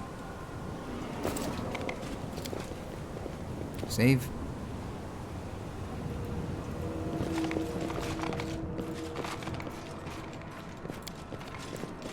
Follow my lead. So he was studying these crystals. Dude, I'm afraid of, like, helping... man, I'm afraid of helping the storyteller getting back his memories from the past. And he ends up turning evil. As it should be. No, it shouldn't be like, stop it.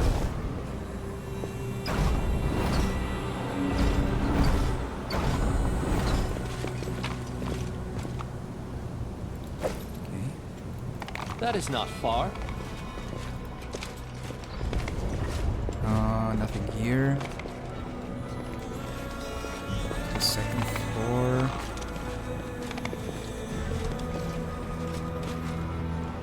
What the?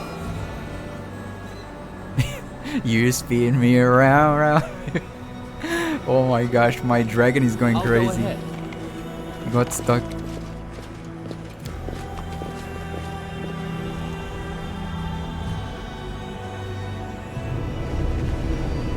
Story. Oh, I see. I see.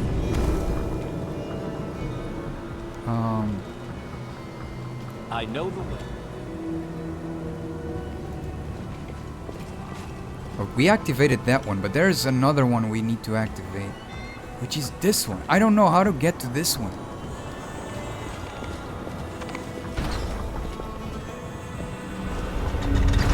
Follow my lead. How? How do you get there?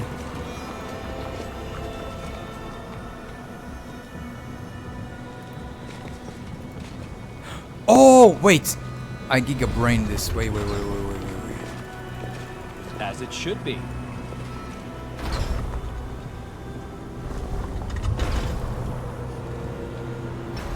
No?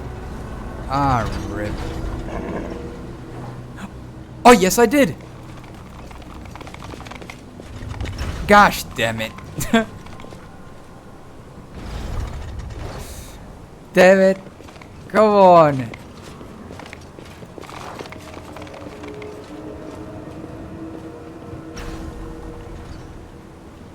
Wait. No. I got this.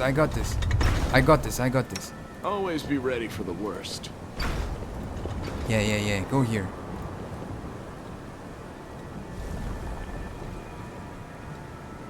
Yeah. And now, like...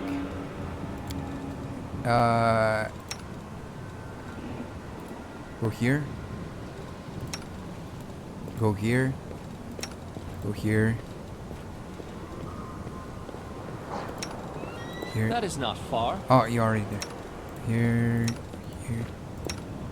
Here. And here. And my horse. Horse!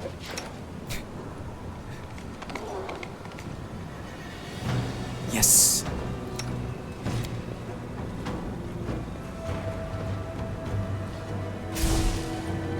Alright, what did I do?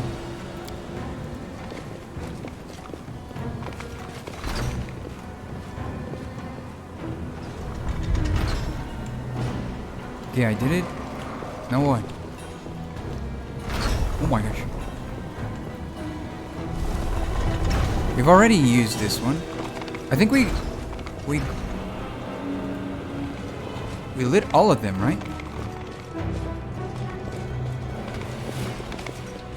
Let's go upstairs now.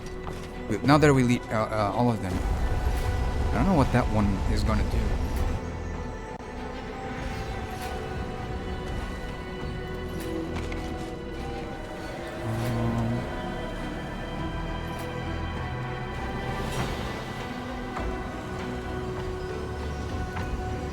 It's not this one, right? Because we already went here, no?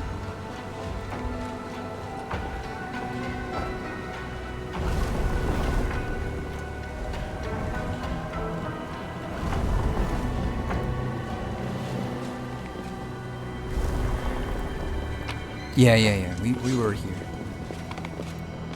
And what the heck do we do?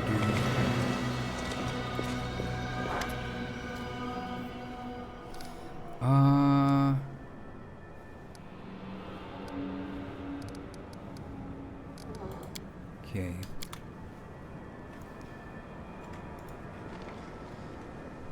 What are we missing?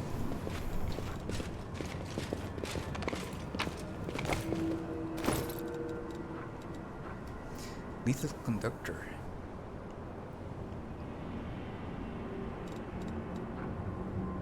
Storyteller's compass.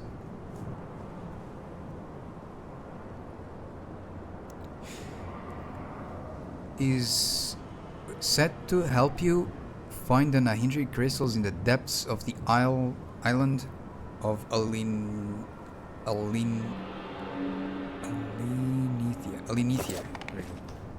I'll go ahead. Okay, so I guess we're done and we go down. Right. I don't know why I activated that then. I didn't see any change. Didn't see any change at all. I know the way.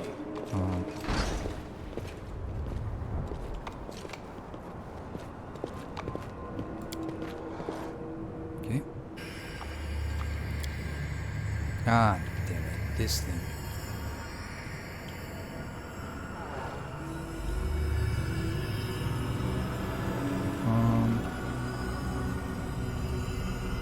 Let's go.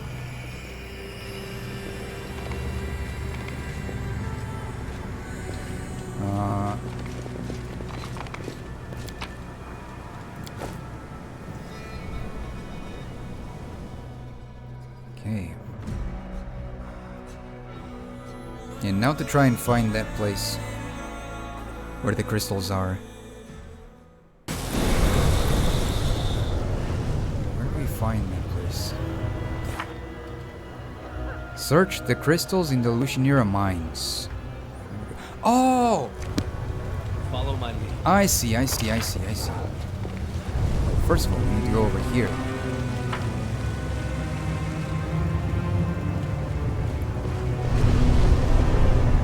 I thought there was other types of mines, like somewhere else. As it should be. Alright, let's see. Let's go here. Use the portal.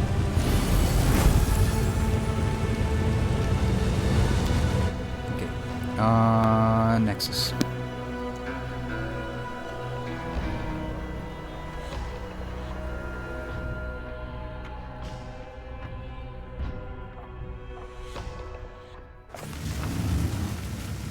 Save. Let's go.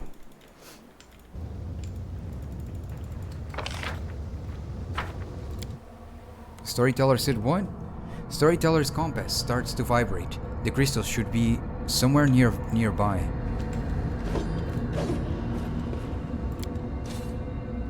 Oh! Oh, what? Alright, so we go with this team.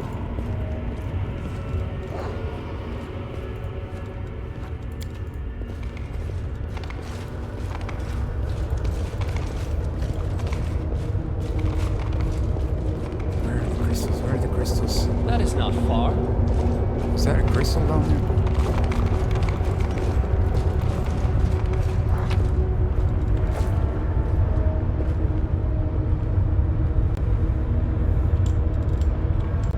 Damn, look at this place.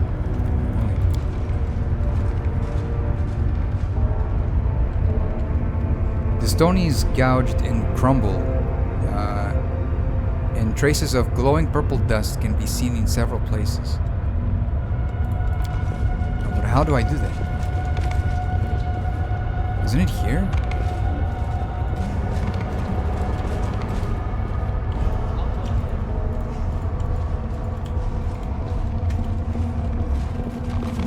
Oh! Wait, how do you get there? No, no, over here. There we go. Uncover the camouflage tunnel. Oh! Damn. Okay. I know the way.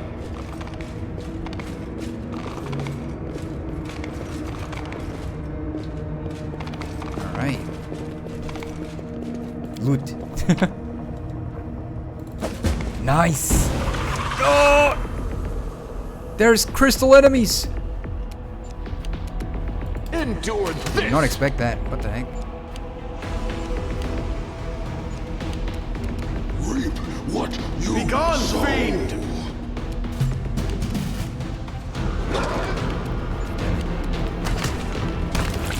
Nice. Prepare yourself.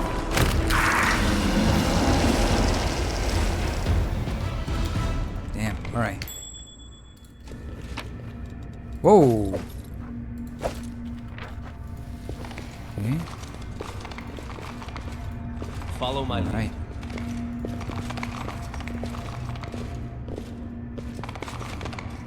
You defend my dream. There's more of them.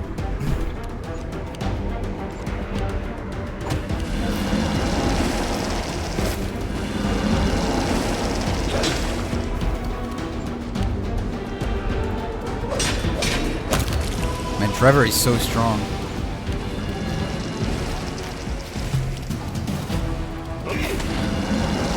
Desna, guide my hand. Make every strike count! Save. Okay. As it should be. So it was just one crystal? I thought it was like more.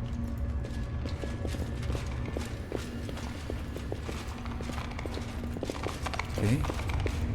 That is not far. Thought it was more than one. Alright. Damn, I wish I could have a copy of this. Like, create a fake one. Constitution. No.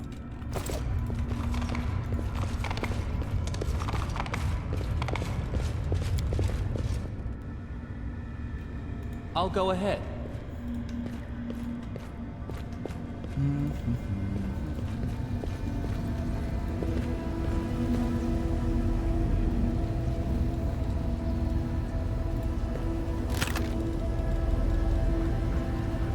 I had more elven notes, though. Should probably give them to him.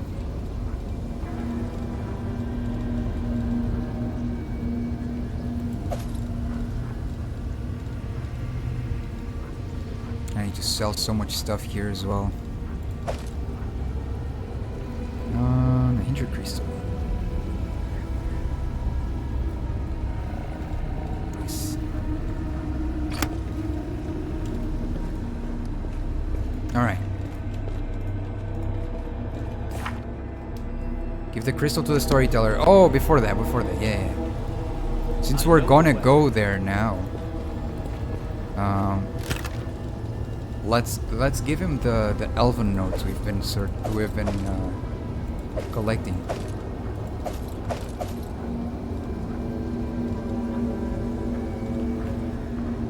Okay.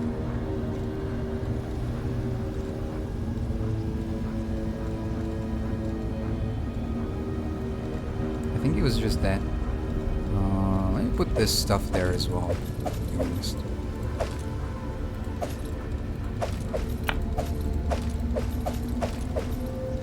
Okay.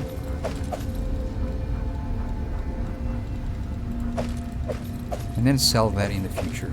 So right now we can't. Alright.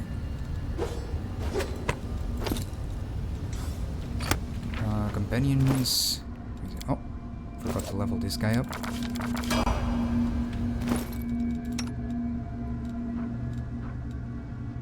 I think she already has one. She already has that. Yeah. Then I guess we store it. Where is it?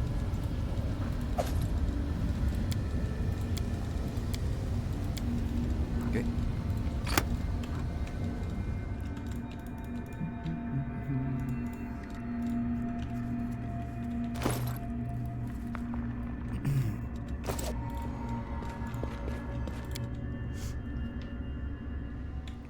I'm gonna talk with Hand of the Inheritor.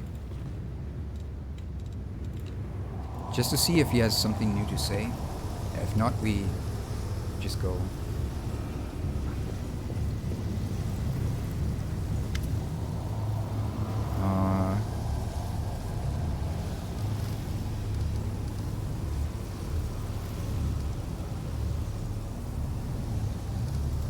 No, okay, nothing new. As it should be. I think Larushuli had something.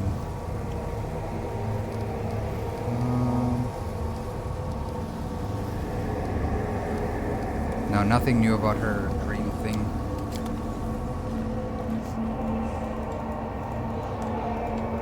Alright.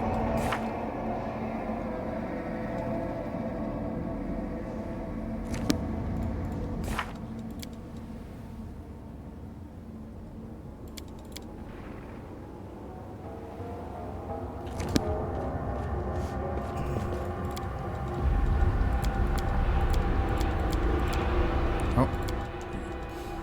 Okay. Let's go talk to him.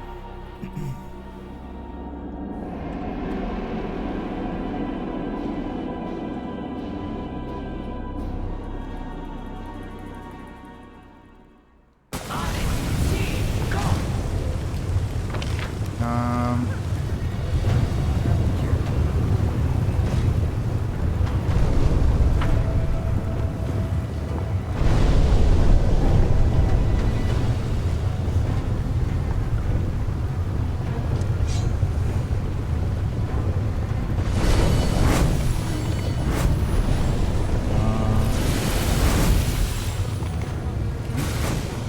I know the way.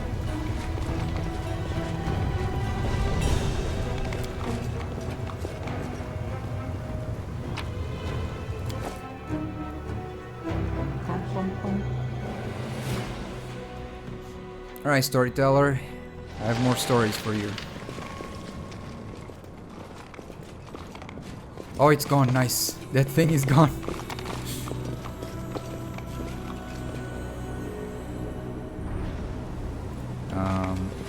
Second floor.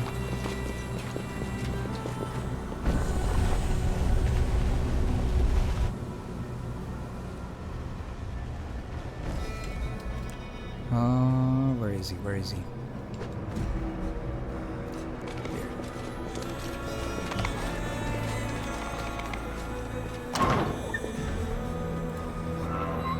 Oops. There you go. I found a page that might interest you. He carefully takes your find. Yes, you're right. Another piece of evidence from my past I have forgotten. Thank you. If you find more pages like this, Please bring them to me. Alright, I found more. It's the same thing. my hand touches the stone wall. The cold pierces my palm like the teeth of a hungry dog sinking into a piece of meat. I don't take my hand away. I let the stone enjoy my warmth in return for its service. It accepts my caress and my unasked question. The one it's been asked thousands upon thousands of times. Where should I go next? Behind me I hear the loud stomping of the minotaurs that guard this god-forsaken place. I tricked and outwitted them, leaving only a trace of my presence. There is darkness lurking up ahead, honing its swords, claws, and teeth in the hope that a rare traveler visits its lair. But today you will get no one. This labyrinth is alive. Its red-veined stone walls resemble the guts of a huge creature. If you keep still and listen closely, you can hear its breathing in the wind that sweeps through this place. Where do I go from here? Forward? To the place where whence the wind carried a faint chuckle, whence comes the faint smell of ash, whence a few ages ago Demon Lord Baphomet began his great escape.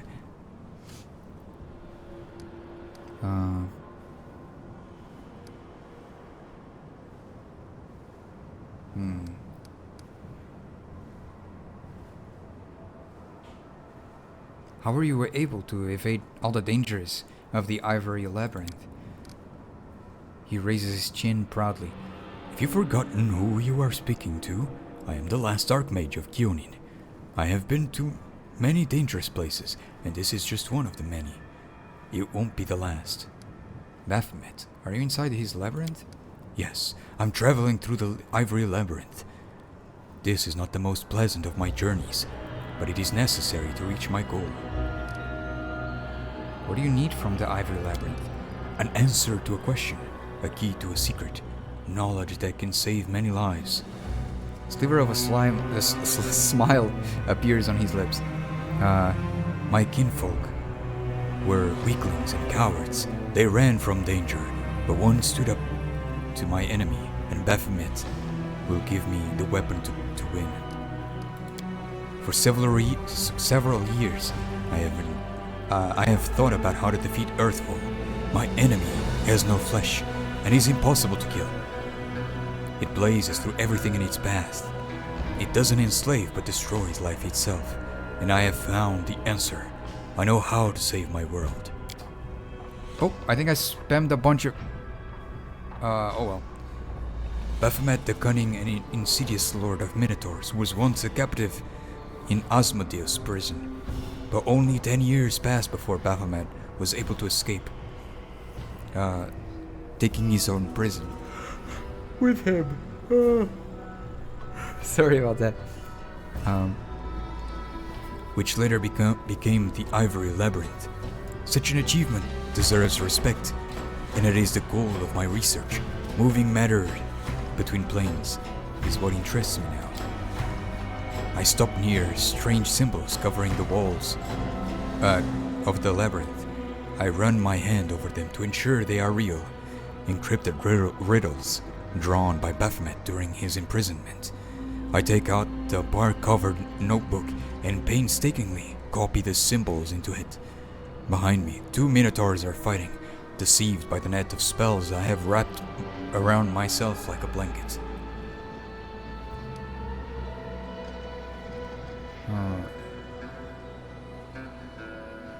Do you want to connect the planes? That's dangerous. He is silent for a moment. When he talks, there is a disdain in his voice. Dangerous, difficult, almost impossible. But tell me, is this risk not worth the Thassalon Empire perish before my eyes? Does Galgan, the Cyclope Kingdom, deserve death? What about the Abolath Empire? Storyteller moves his lips silently. Another plane will pay for saving Golarion.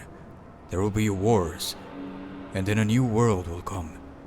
But we will survive. We will defeat Earthfall, and history will not condemn the victors. A black-covered notebook, the one your mentor gave you? He lowers his head, but a moment later jerks it back up. Yes, blinded by my pride. I tore it to pieces when I thought I would not follow my kinfolk. I am still going to run, but the knowledge written in this notebook by my former mentor might serve my purpose.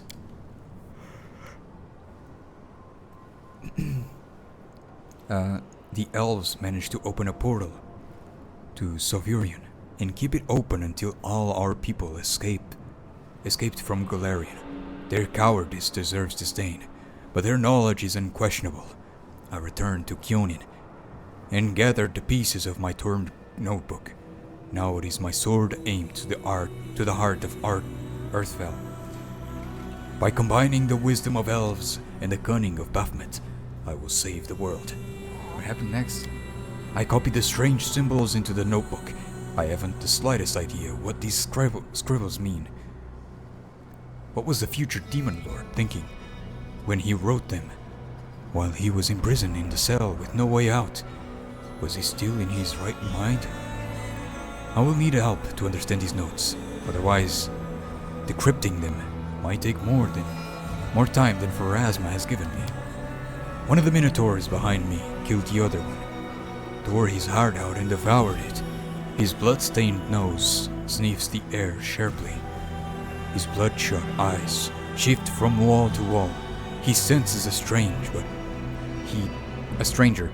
but he doesn't scare me. I am certain of my power and the spells hiding me. Total, hello, welcome in. I hope you're doing well. Welcome. let's see. I've done my work and can now leave this place, and still I linger. What is this strange presence I feel behind me? Like someone is watching me, despite all the protective spells. Who are you? I ask carefully, not hoping for an answer. Darkness. A coy female voice whispers in my ear. Against my will, I shudder. Storyteller stops talking for a long while. The vision ended, in the most interesting moment, didn't it? He says bitterly at last. Please, find the rest of the pages from this bark-covered book. I must know what happened next. Okay. I found more pages. And more pages. There you go. More pages. He clinches the pages you brought. His voice becomes a bit younger and more energetic. It's been 2 years since I started to serve the darkness. She found me in the ivory labyrinth, her gaze piercing through all my protective spells, as if they had been cast by an unstrayed apprentice rather than the last Archmage of Kyonin. She is powerful and insidious. She is the perfect assassin. Her name is Nocticula. I knew it! I freaking knew it. When it said, like, darkness, I knew it had to be her. She invites me to Alushinira, the city of demons in the depths of the abyss, the capital of the Midnight Isles. The lady is in shadow, highly values my ability to remain unnoticed. Kneeling before her throne, I listened to her praise and felt like a child being given a pat on the head for doing some simple chore for the first time. But this is no longer important. Now I serve a demon lord, for this is our agreement. She will help me decrypt the scribbles I copied in the ivory labyrinth. In return, I'll serve as her court mage and spy for the next 17 years. Now Lushinira is my home, and Nocticula is my lady in shadow. Wow.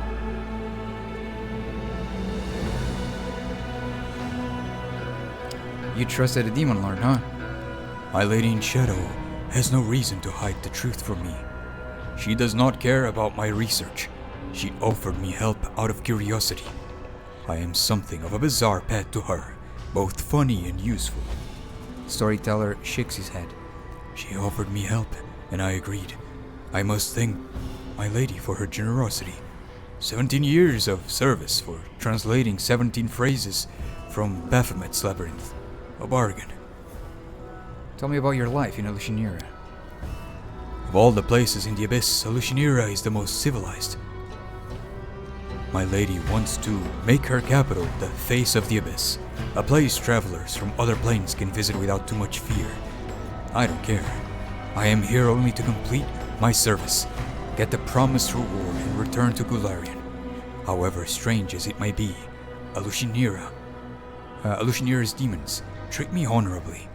They hate me sometimes, growl at me, but they never attack. I prepare many spells, and am ready to use them at any moment, but I have had no reason to yet. I have my own tower in the upper city, not far from my lady's palace. I have strengthened it with protective spells, and set golems to guard it. I created a portal to Golarion, at the top of the tower, one which only I can use. It will be my escape route if I need to flee urgently. I expect an attack every day, but it never happens. This might sound ridiculous and surprising, but I think the demons of Alushinira, respect me. Continue. He stays silent for a short while, as if listening to something. I can smell anything but swage. I can hear some demons snore, or death rattle. Rattles. Hidden by a cocoon of spells. I keep invisible watch in a dirty alley in Alushinira's lower city. 2 winged shadows sweep past overhead, and a terrible stone-splinting shriek rolls like a tide through the streets. But it can't hurt me. I know the ways of this city and have protected myself from Valexia's wild antics. My voluntary partner, a young elf named Kini, sighs loudly and says yet again, "They are not coming." I shrug just as I have done every time before. I'm not keeping you. Kinney frowns and turns away in response. I sneak a look at my friend. His unruly locks fall over his face. Kinney carelessly sweeps them out of his eyes, thinking about something. I find myself enjoying his gentle movements and look away, embarrassed. Have a little more patience, my friend. Soon our goal will be here. I am sure of it. You mentioned Valexia. Tell me about her. He answers with reluctant admiration. The maddest succubus of all those born in the abyss. Even my lady in shadow. Can but smile upon hearing of the latest mayhem she stirred up just for fun, surrounded by her 3 succubi friends, known as the Sinners. She flies naked over the city, crushing buildings with her raging screams. Why is she flying naked? Grabbing poor passerby, taking them up in the air and dashing them down onto the rocks, getting into raging fights with no rhyme or reason. Truly, Valexia is the bane of Lucianira, but also its wild heart. Didn't expect to find out you had a partner. His face lights up in a timid smile, and a timid smile appears on his lips. I didn't expect it either. Kinney is from Golarion, just as I am. He's a thief and a former slave. He escaped from the Cyclops of the dying empire. I met him before I left Golarion for the Abyss, in my old tower. A thief who sought not my life, but shelter. A place to spend the night. And protection from his former masters. My charm worked. Kinney couldn't get past the ground floor of the tower. That's where I found him, sitting on the floor, entangled in my traps' living vines. I freed a hapless thief. I wasn't angry at his intrusion. I was even glad to talk with this restless youth of a short-lived folk. I had no idea how much I had missed companionship. After that, Kinney often spent the night in my tower, partaking of my hospitality. Together, we lived through the terror of Earthfall. And when the time came, I took him with me to the Abyss. Recently, he has even helped me carry out some of my lady's tasks. Those that gave him the opportunity to make some money. Does your partner know about your goal to save Golarion? Oh yes, we've discussed my plans many times, sitting at the top of the tower, nursing goblets of warmed wine. Kinney shares my love for our dear Golarion and supports my desire to save its doomed Civilization. Storyteller smiles warmly at the rush of memories. My friend is not like me at all.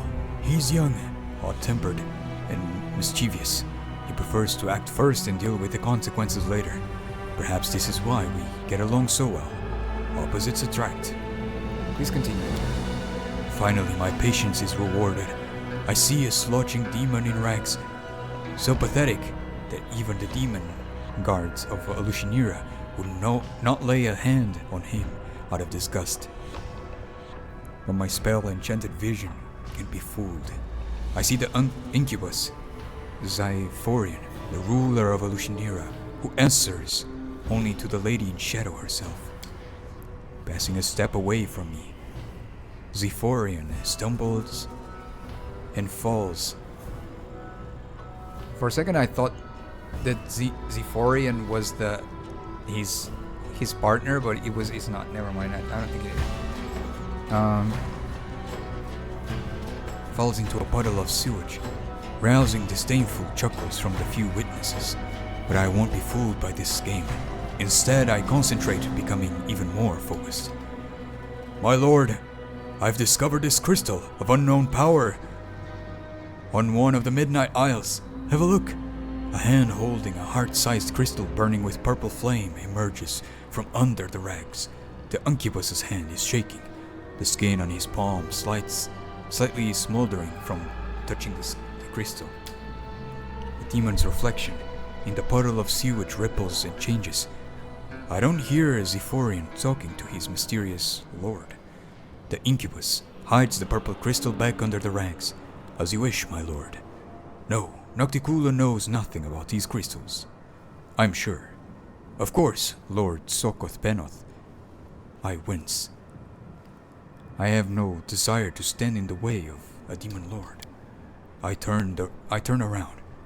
You see, Kini, you were able to get evidence of Zephorian's treason. I was right, but my friend is nowhere to be seen. Who is Sokoth Benoth? He cringes. A disgusting demon lord, champion of meanness, debauchery, perversions, and breaker of taboos. He is Nocticulus's brother and former lover. Huh? Okay. Out of jealousy, he tried in vain to kill my lady, but he remained alive. After the attempt, he is driven by fear, shame, and hatred towards his powerful sister. It was an Ahindra crystal. You are right. This is probably one of the first crystals discovered by demons. If not the first one. I'm glad it took demons so long to discover the crystal's true properties. Otherwise, the invasion by the Abyss could have happened much earlier. Continue. I'm standing at the top of my tower. There is a goblet of warmed wine in my hand. Nocticula was pleased with my raid. Oh no, she won't kill Zephorian on the spot. My lady's punishment are much more sophisticated. Banishing, demotion, even transformation into the pathetic creatures the incubus was masquerading as. Nocticula has a lot of choices. I don't care. I've done my part. I sip from my goblet and turn to my friend. Without saying a word, Kini takes out a rag from under his shirt and shows me the purple crystal wrapped in it. I chuckle.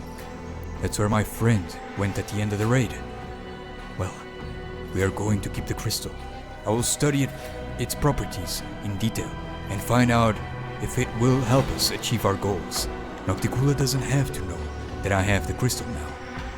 Let her look to Zephorian or her demon lord brother for it.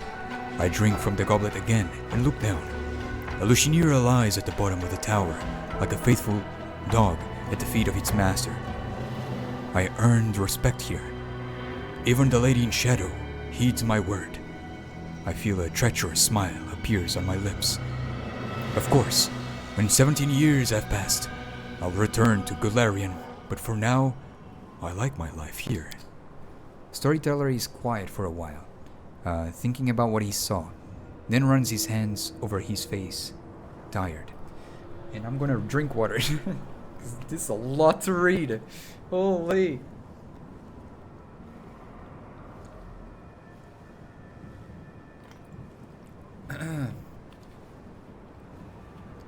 Thank you. Oh. I served the demon lord, and what's more, I liked it. I did not expect this from myself. See, this is what I was saying.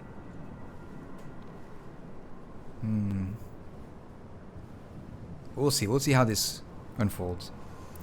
I was completely different. Different thoughts, desires, motives. What made me change so much? I don't know. Storyteller shakes his head, ruefully.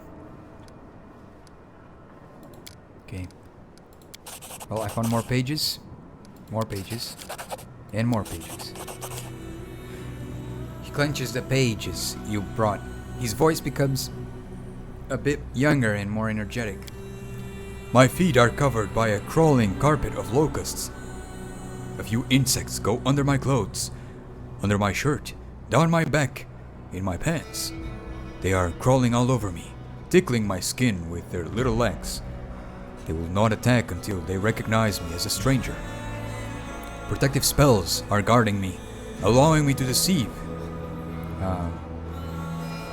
Pestilent denizens of the rasping rifts. I keep very still. You've kept all the pages until now. Yeah, I tried to give him once, but I don't think it worked or something. Oh, it was because I didn't have enough to make a story. I see. So I kept them all. I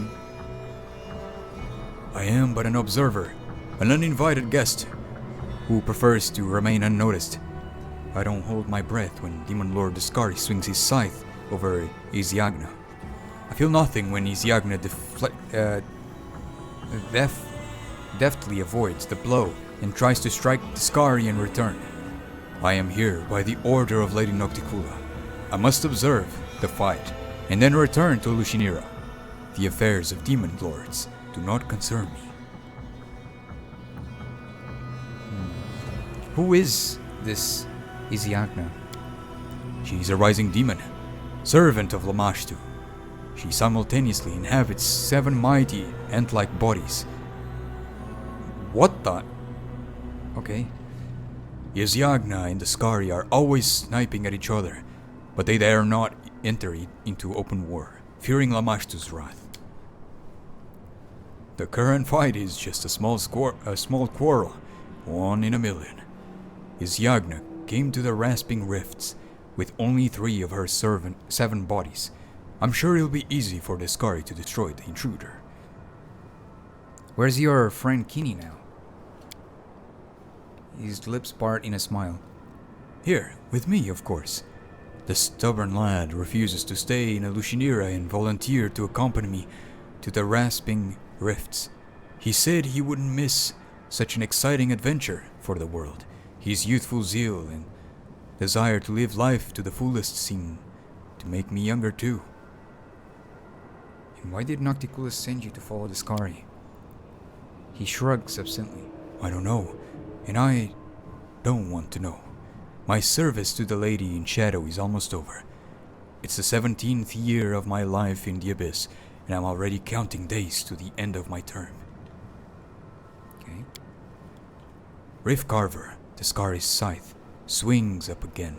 This dude has a name on his side. For his side.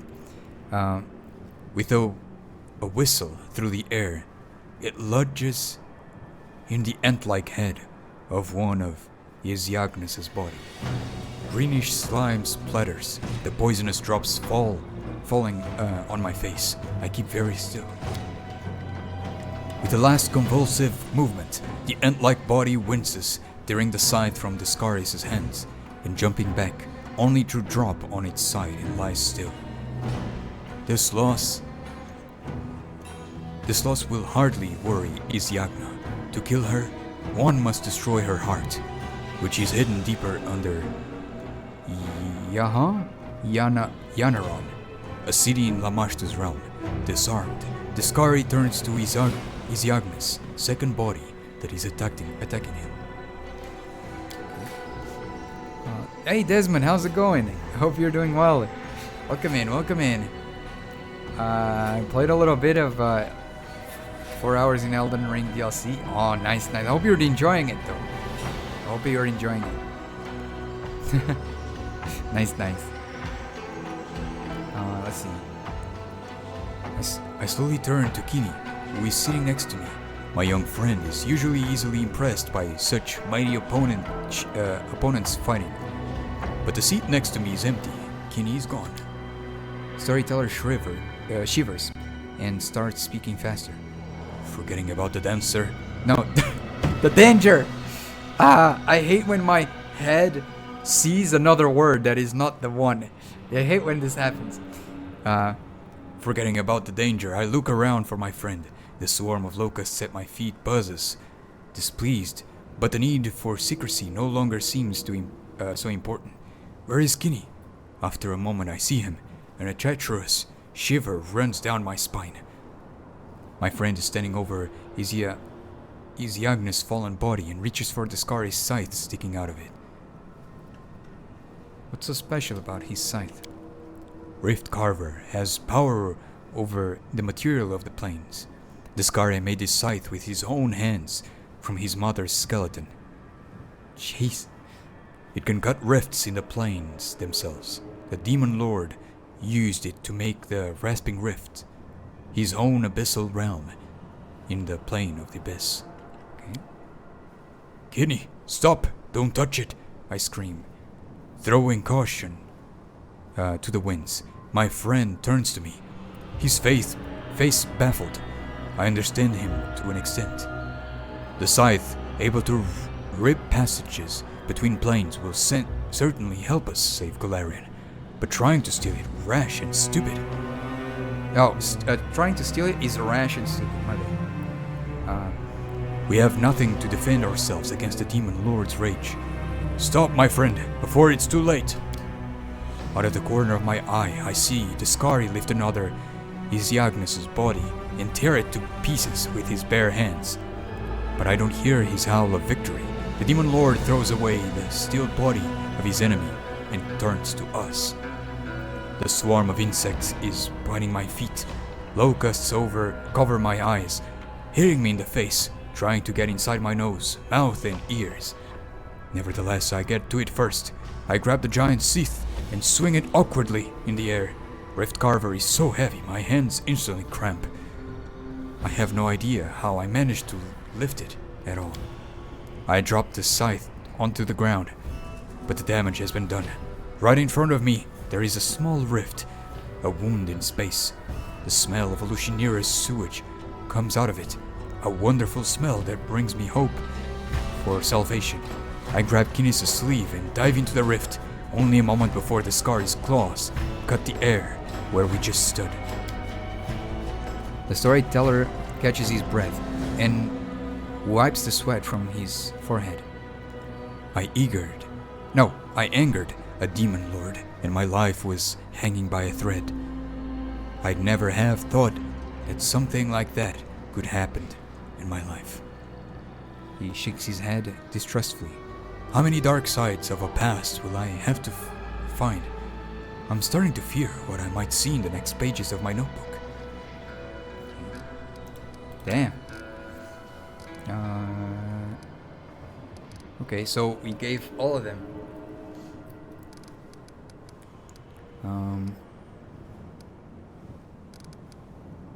Take this crystal. What do you see? The storyteller takes the crystal and his face becomes twisted with evil rage. And a screeching cry bursts from his lips. A bloody stain spreads across your chest, and the storyteller's visions once again burst into your mind, just as they did in Canabris when you brought him to the stone chisel. Oh my lord. My wings! Take me higher and higher, stirring storms. But even they cannot disperse the ball of darkness hanging in front of me. Stupid little maggots. You think you can fly as high as me? My cheeky opponent does not answer. And the wound under my heart continues to gush streams of blood, tainting the feathers of the black bolt, and dripping into the dark waters of Ishiar. There is something wrong with this wound. My strength is dwindling too quickly. This means there is no time to waste. I'll grab her, scrunch her up, cut her with my claws, and throw her to the very bottom of the abyss. Quickly changing the direction of my flight, I rush forward and hit the center of the dark cloud. Well, where are you? My chest is thrust forward, ready to take any blow, and my claws are cutting through the air. But she's not here. She deceived me. The dark cloud was fake. Where are you? Her triumphant laughter echoes over the black ocean. So insulting, so insolent and impetuous. Someone catch that laughter. Choke it. Your mind is confused. Adrenaline pounds in your veins. By force of will, you manage to overcome this madness and concentrate on the storyteller's screeching voice. Who are you? You don't know me? I am the Demon Lord Elenithia, Lady of Harpies. Oh, it's a woman. Well, I mean, he's a guy, so I guess, you know, we're gonna use his voice, right? Lady of Harpies, sweet-voiced mistress in seductive peril. My wings can embrace a mountain, and all in the abyss know my name. Who are you fighting? That pathetic upstart Nocticula. She attacked without warning and wounded me. and now she is hiding in her shadows, thinking she can get away from me. Your pathetic leathery wings can't compare with mine. What are you fighting for? For power, for might, for superiority, for the right to fly over these endless waters, for the right to seduce the unlucky ones of our choosing. One of us will perish, the other will rise and get everything the loser owns, and I'll be the one to triumph. How will your fight end? Storyteller's voices change. You hear a death rattle. She will win, overpower me, weaken my spirit, and my body will drop into the waters of Ishtar.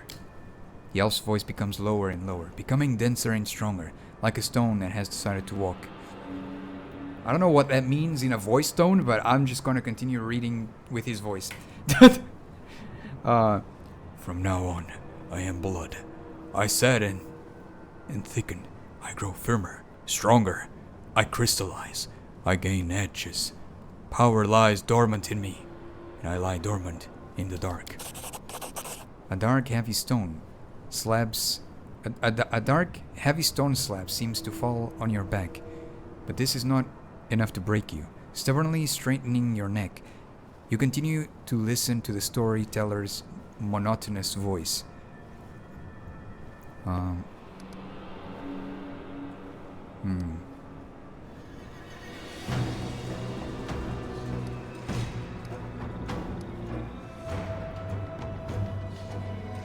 Are you the island of Alenithia?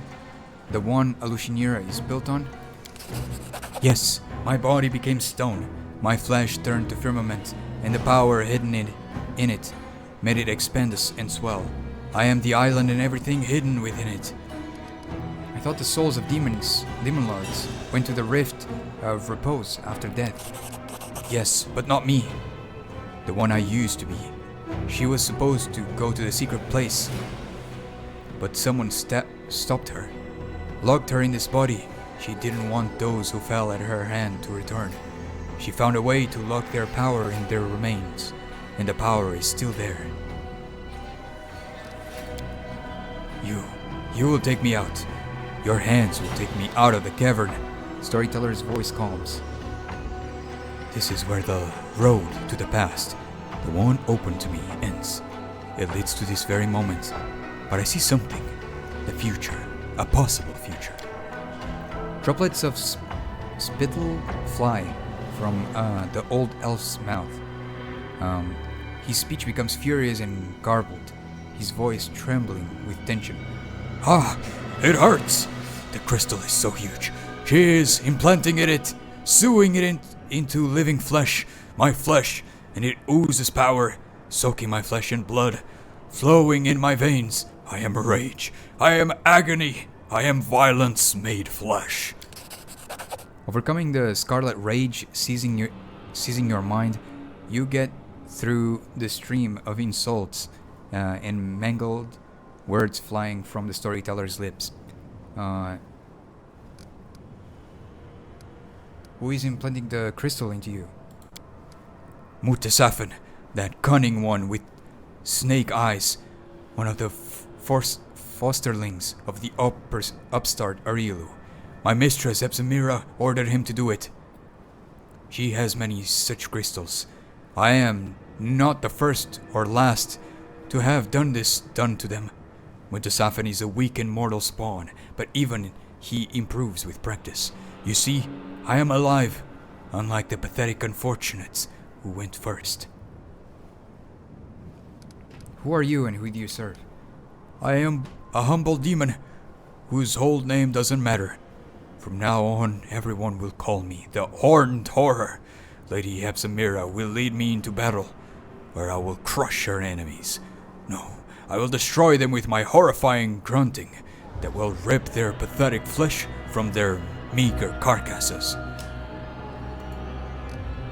Listen to the storyteller's voice. Try to understand why it is trembling. You feel the thirst for blood, the heat that pulses through a warrior before an imminent fight, the pride swelling within the demon that is speaking through the storyteller. That power that he yearns to feel as soon as possible. The duty that he intends to embrace with honor.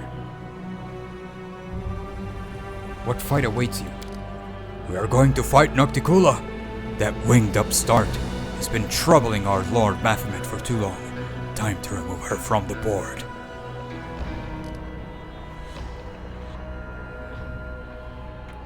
Enough, storyteller.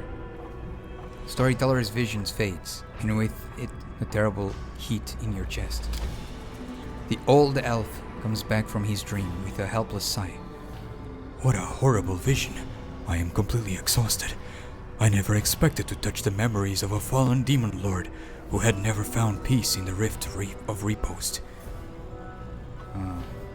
I share the vision with you again. Like me? No, Like when you, brought me to the stone chisel in Canabris? Strange. Could it be that those two objects are connected? To each other or to you?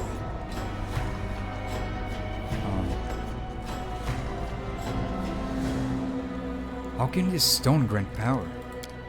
I suppose that it happens as a result of some merging process, after which the unspent power of a demon lord will literally flow into the body of the one who uses the stone. So the crystals are demon blood? Yes, hardened blood in which the spiritual power of the perished demon lord is sealed. In this case, the power of Elenithia, who was killed in battle and locked in her own remain in this unusual way. What is the Rift of Repose? That is where the souls of fallen demon lords go. After death, they usually return to their own abyssal realms. But if death finds them again before a year passes, the abyss dumps them into the cemetery. In this stone rift, full of fog, the souls of the grand demonic deeds, the grand demonic dead, turn to stone statues and stand for an eternity, slowly becoming threaded with cracks and gradually falling into ruin. It is a kingdom of decline and decay, and a visit there might serve as a good lesson to those who believe in their own might and deem themselves invincible. Everything is clear to me now. The old elf gives a sudden jolt and says, I've had a brilliant idea. The stone knife you showed me in Canabris, do you still have it? Can I examine it again? I don't have it. Well, alas. Rip. Where is it?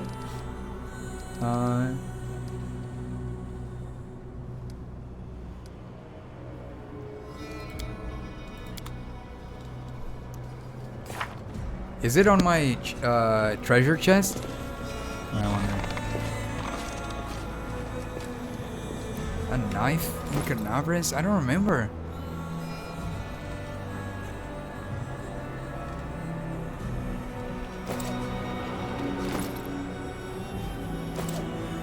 I don't think you have the knife. Yeah, I don't. Kind of just took it.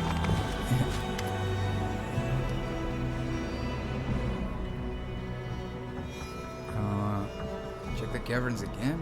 I don't think you have the. I gave him the crystal. I think what he wanted now was something else.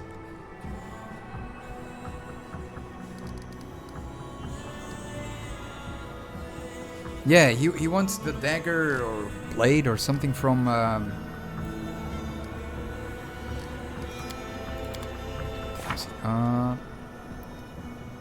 talk to Shamira.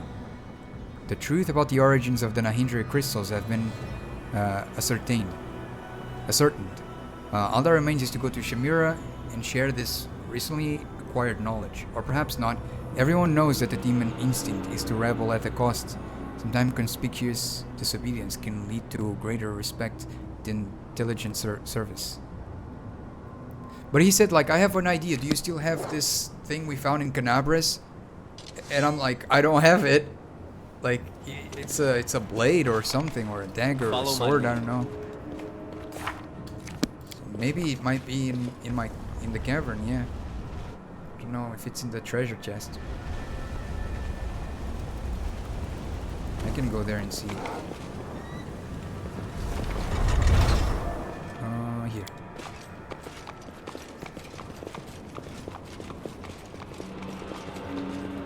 Why are they so slow? Walk. As it should Running. be. No. Right, there you go. Now they're running.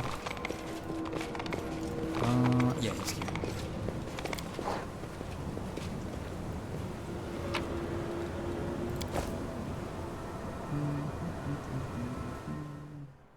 Man, that was a lot of reading. Holy moly. I wish they made at least a little more condensed stories. There's a little bit of too much dialogue though. But maybe it's just me, I don't know. I love story, don't get me wrong, I love lore and story, but sometimes it gets too much though. Too much story.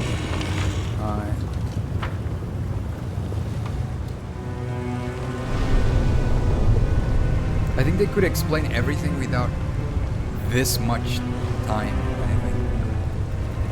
That is not far.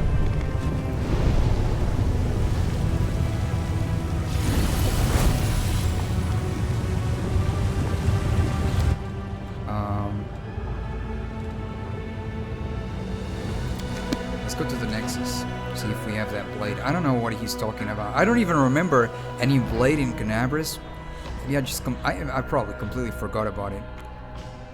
That's another thing, like they go bring stuff from like hundreds of hours of gameplay before, you know, type of thing. Like they go bring you know, stuff from like ages ago, like from the first hour of playthrough you had. I will not remember what I had.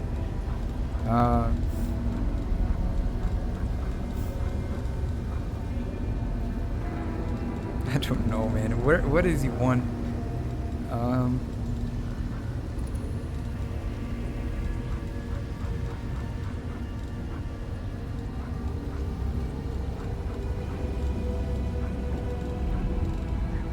I don't think I have anything like that. Any dagger that is, or I don't even know if he said dagger, but like a blade or something.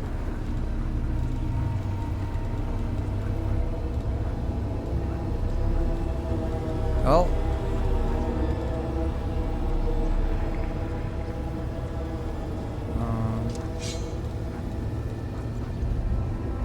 did I sold it maybe? Oh, that's crazy. How would you know that you would need that?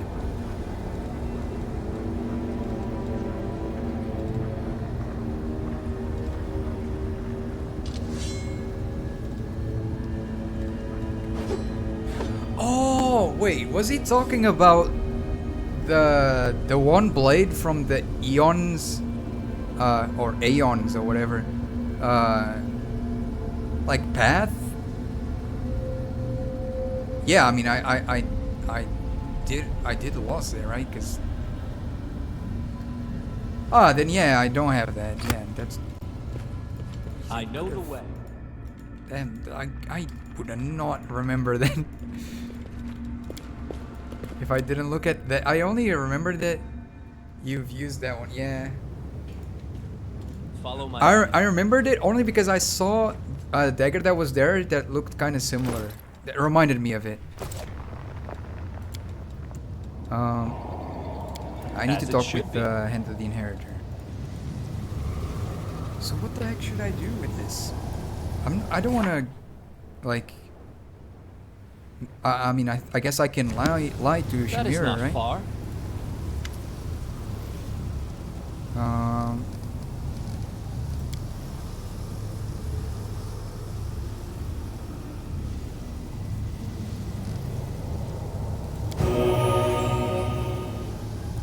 Let the flow of light that pours upon you cleanse your soul. Oh, nice. This is so nice. Thank you for helping us. I'll go ahead. He healed everyone.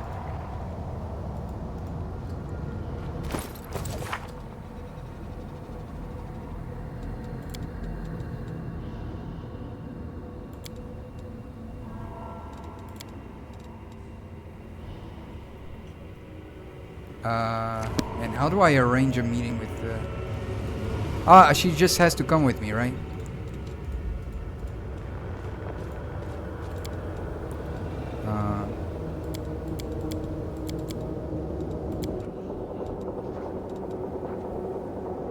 Art of making friends, I think. Right, we go there.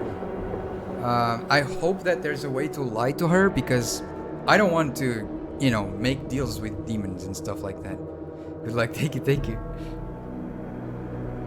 Yeah, hopefully we'll be able to do some sort of lie in there, you know, cheeky one.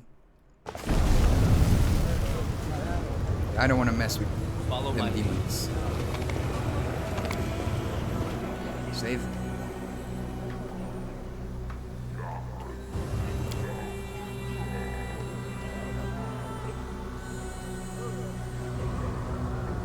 Okay.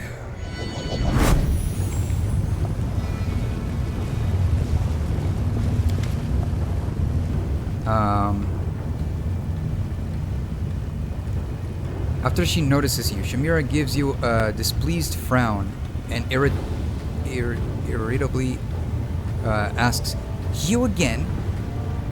Have you no friends that you must keep coming here to chat with me? Or perhaps, though I find this extremely hard to believe, you are not completely useless and have something of interest for me."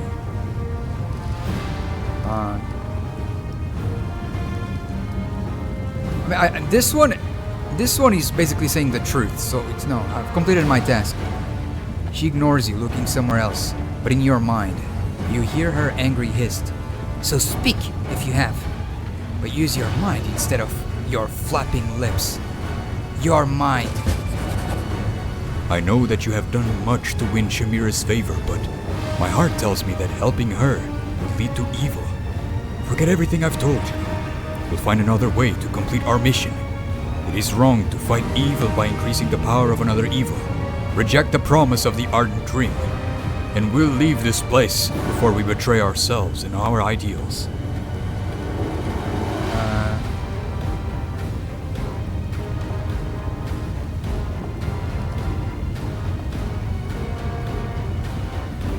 I do not serve you, and I will not tell you anything. She gives you a venomous smile, and you can read your sentence in her eyes. "That's right, you don't serve me. You are an outsider, and by Nocticula's will, no one can lay a finger on you. But who will stop me?" Her magic crashes over your will. "I failed!" In the heat of Shamira's magic, your mind melts like wax. Your knowledge of the Nahindra crystal surfaces. As the demon strips out your memories as efficiently, as ruthlessly as a hunter dressing a carcass. Suddenly the heat subsides, banished by a gust of mountain wind, cold and clear. The hand of the inheritor's voice thunders inside your head. Hold on, champion. Together we will overpower the magic of this fiend. Fight to the end.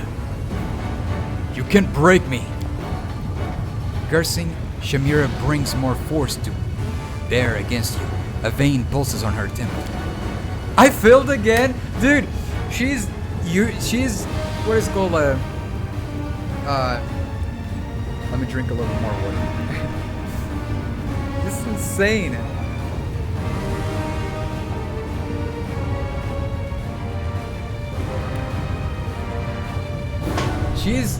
She's oh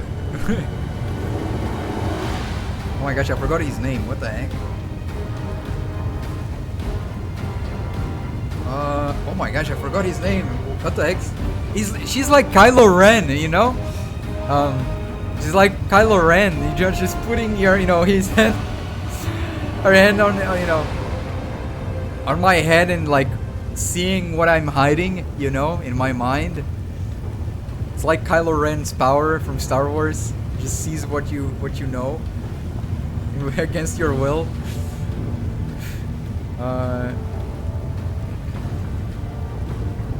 Rey? I don't remember Rey doing that. I remember Kylo Ren doing that. That's like an attack he has or something. Like he can see people inside people's minds.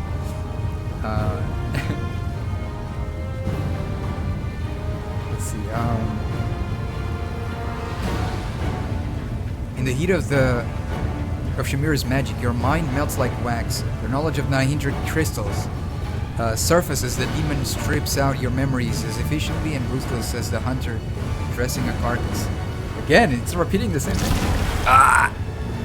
Finally, she smiles in satisfaction. I've learned everything I need. Now get out. The demons in the crowd murmur and exchange whispers. You hear disappointment in their voices. It seems most of them wished you to emerge victorious from this confrontation. Not the arrogant Shamira, whom no one has humbled in a very long time. They look at you with respect, even fear. After all, they would never dare contradict the ruler of the harem. One demon covertly gives you a thumbs up, then points at Shamira and makes an obscene gesture indicating her wanton ways. Damn it, I can't believe I failed.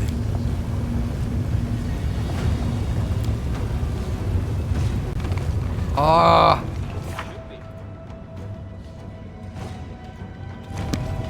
Oh, such is the way. What the heck? Mortal. Why is she naked? You hear in your head a female voice, melodious, low, and sensual. Well, for those of you who want to see, but usually I show the portraits anyways, but where's my... There you go, that's what she looks like. It's kind of weird, but yeah.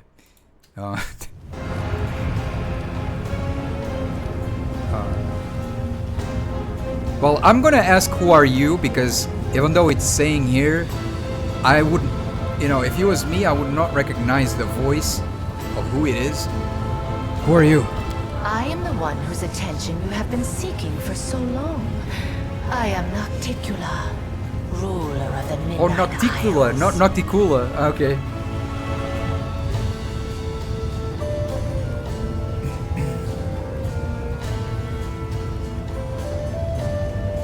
So what do you need?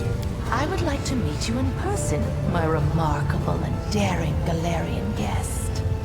You have been granted a great honor, an audience with a lady in shadows. You have my permission to enter the palace. Go there and wait. I will arrive when the time is right. Until then, you will be taken care of by one of my servants. Here it is. Whew. It was a long way. Long chapter though. But we're now on our way to see Nocticula. Nocticula. Damn it. I can never say these names right. I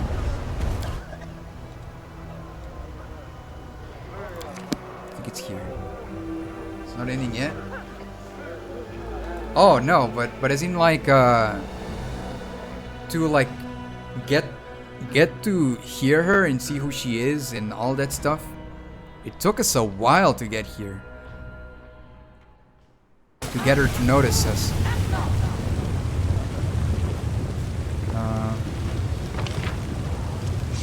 Alright. Let's go.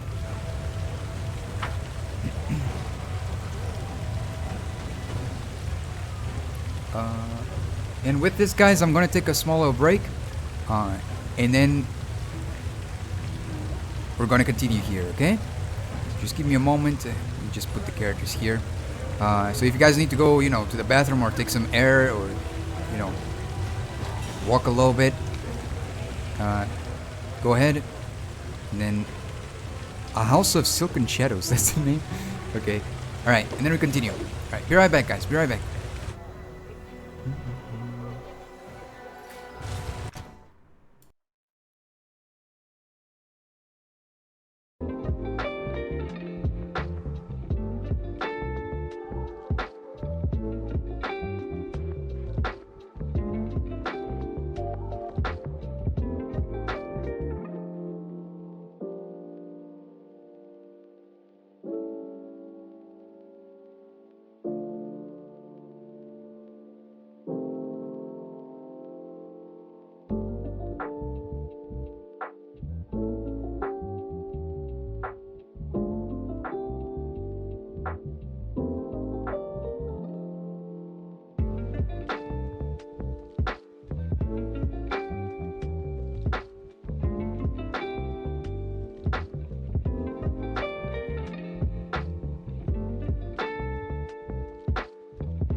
There you go, I'm back.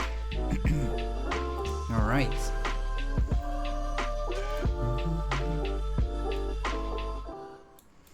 Alright, guys. Let's get back into this. Alright, here we go. Welcome back. Thank you, thank you.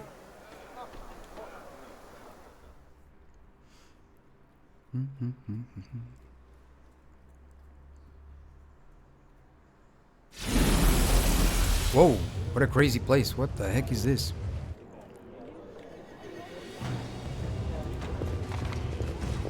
Done. The ink on the page is still wet. The books tell of the murderous massacre committed by the Lady in Shadow among the Colossus demons of the Midnight Isles. It seems it happened quite recently.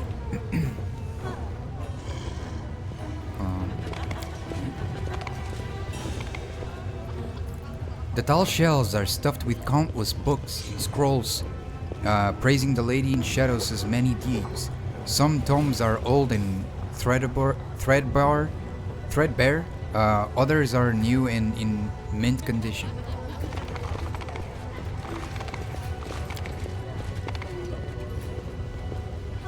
Nocticula, my bad, established a good library in her palace. Why the Lady in Shadow needs this many books is a mystery.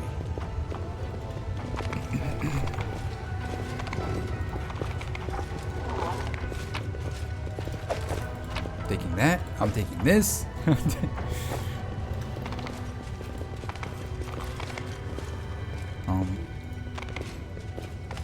Hello, guard.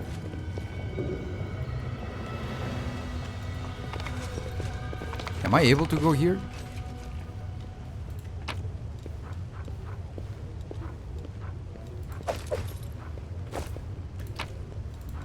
I hope they don't mind.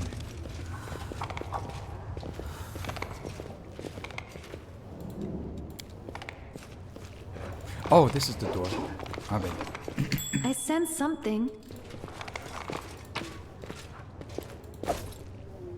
Taking this, taking that.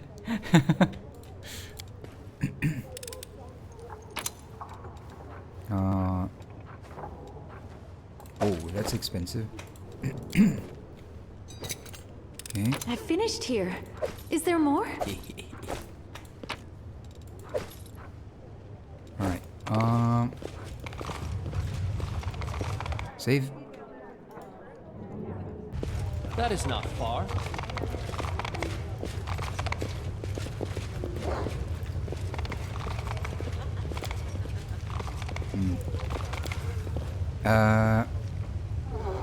Oh, it's the same description.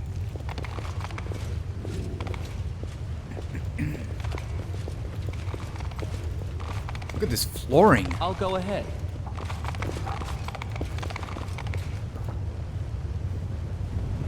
Oh man. Greetings. Of course. Let's see. Elden Ring DLC are revealing in me these emotions that I missed in years. With such excitement, I even feel tired. Nice, nice. A stately shadow comes towards you. In its hand, a small mirror sparkles and shimmers with an unsettling light. Fancy seeing you here. I have a lot of questions for you. You are looking for answers. That's good. That is why I am here. I have much to tell you. You have walked a long path, one where shadows constantly flicker at the edge of your vision, and questions multiply like flies above carrion. It is time for answers. At least, some of them. She lifts her mirror, and you fall into its cold, shimmering depths. Oh my gosh, that's the start of the game. Day 16, Aridus 4715. Oh! experiment, transformation. Subject, let's skip that. Objective, to embed the essence of a Nahindrian crystal in the soul of the subject. Expected result, the essence will coalesce with the subject's soul, which will ready itself for total transformation, triggering the concomitant powers. The time has come to put my plan into action. Oh my gosh. And then we woke up. This was the start of the game. That's so crazy. You are my creation. What? Your power was my gift. Now you know. Let's say I believe you. Why did you need to do all of this? It feels like an old man around the teens started to rapidly dance with his favorite group's new song. You are asking the right questions, but the time has not yet come. The unseen angel does not speak, but his silence seems to thunder in your ears. Your power is of the same kind as that of Nulkineth, Jeribeth, and the other demons that you have met. The power of the Nahindrian crystal dissolved into the blood lies within your soul. I have already hinted at this to you once before, when I left the essence along with the lexicon of paradox in my old laboratory, and ordered the suture to make sure the gift found its way into your hands. But there is more. Do you remember when you were taken to Canobris with a wound that would not heal? Do you remember how Terendelev apparently healed you? That was merely an illusion. The dragon was only able to temporarily dull the pain. In fact, it was I who saved you, when I came to you in the caves and implanted a crystal within you. No, saved is not the right word. Your wound is still not healed. That is why your wound weeps blood from time to time, every drop of which burns your enemies. The heck? Oh my god! As if to confirm her words, blood begins to seep from the wound on your chest. Eerie flames seem to dance within the crimson drops.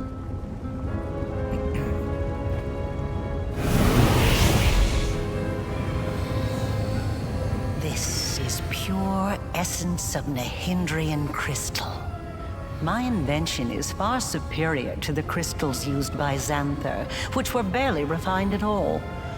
It will give you new strength and help you to overcome the wound that still slumbers within your soul.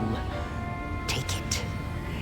Take it, and you will see that this is the very power that has lived in you since the Battle of Canobris. I don't want no power from you. Threat. Look at me. Before you know it, I'll be a decrepit heap of flesh just like so.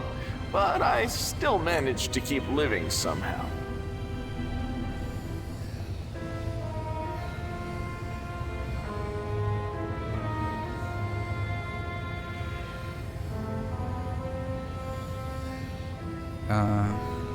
That's not going to work. You need to tell me everything first. Very well, then.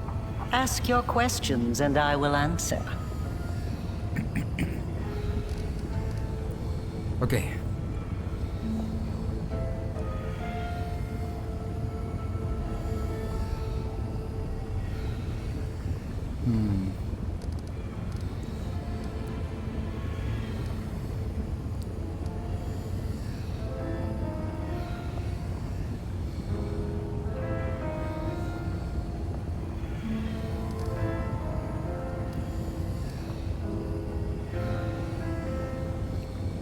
What is this wound in my soul? How dangerous is it? It was my mistake. My failure. I failed to... The tale is too long to recount here. Your wound is a reflection of the Worldwound in a way. It is very dangerous, even if you do not yet realize it. It is not a disease, but rather an abscess, which will one day burst and kill you. It cannot fully be healed until the Worldwound is healed. No doubt you have felt this affliction on several occasions. It awakens when you use your power. It makes you sense more strongly what mortals call the corruption of the abyss. Until the Worldwound is healed, you will have no peace.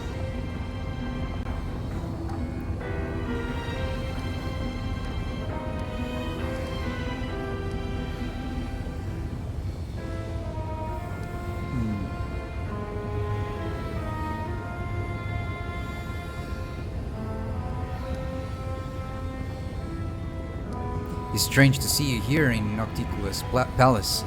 Who do you really serve? The Skari? Baphomet? Both. And neither. I have served both Discari and Baphomet, and not merely as the lowest in the pecking order. But I do not think you'll be surprised when I tell you that to me, both of these mighty lords are merely convenient temporary sources of power. And their time is almost at an end. But the Lady in Shadow is different. She is the preeminent ruler. Soon you will understand this for yourself.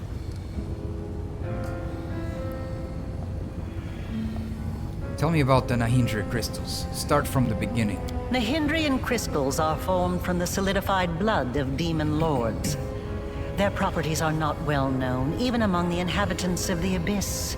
And there are reasons for this. Acquiring the blood of a dead demon lord is very difficult. After a demon lord dies, their body is instantly absorbed into the Rift of Repose. Only the Lady in Shadow knows how to kill them in a way that allows her to preserve the bodies of her fellow lords and transform them into a solid state. That means that Nahindrian crystals cannot be obtained anywhere other than the Midnight Isles. Or rather, it was impossible until recently, when I managed to experimentally obtain a crystal from the blood of a still living lord. You saw the result. A dagger made from Discari's freshly shed blood, which I left for you in Canabris. As regards the use of the crystals, that is a discussion that would take time, a very long time. Someday I will finish my groundbreaking treatise on the transformation of Nahindrian crystals, although it is unlikely I will ever publish it.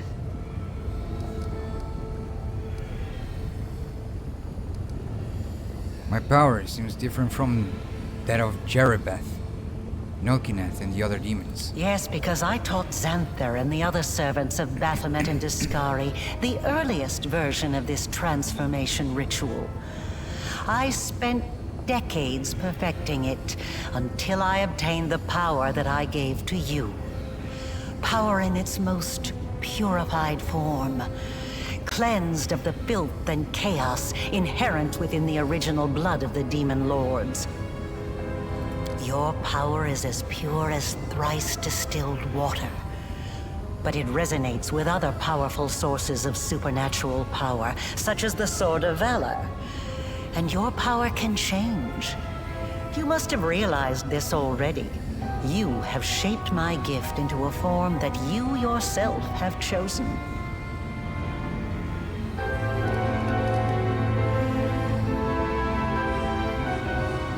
What do you want from me?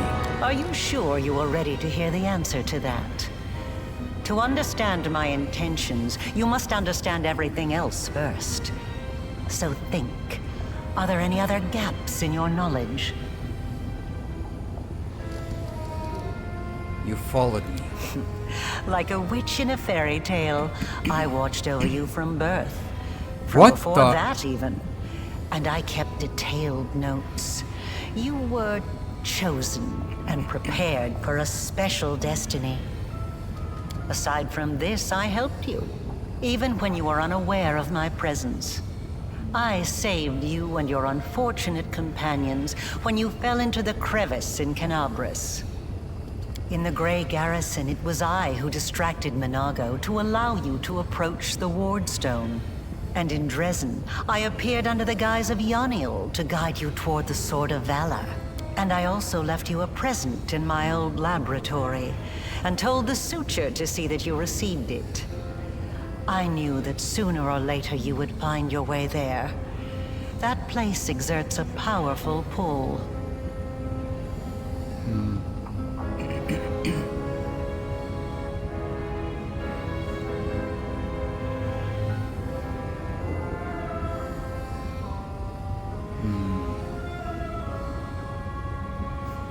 As it turns out, you helped me thwart the plans of your masters, Baphomet and the Scar. They are not my masters. They are a resource.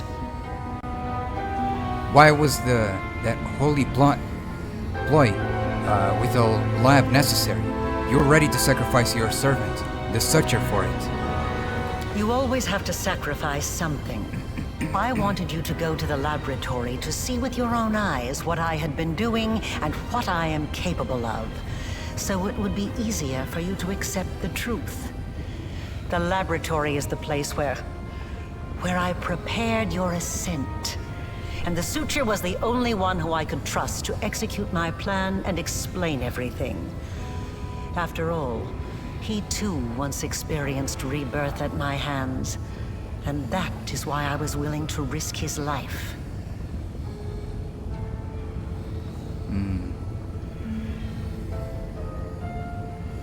Speaking of the Suture, he's currently being held captive by Epsamira. I saw her by him at the Flesh Markets. I don't understand why you felt the need to tell me that. It would be better if you just told me everything instead of playing mind games. Knowledge gained independently through research and experimentation is far more valuable than knowledge that is simply given. That is why I wanted you to go to the laboratory yourself. I just gave you a nudge in the right direction. Okay. So you figured out how to use the crystals to imbue living creatures with power. Not just any creatures. Demons. And half-demons.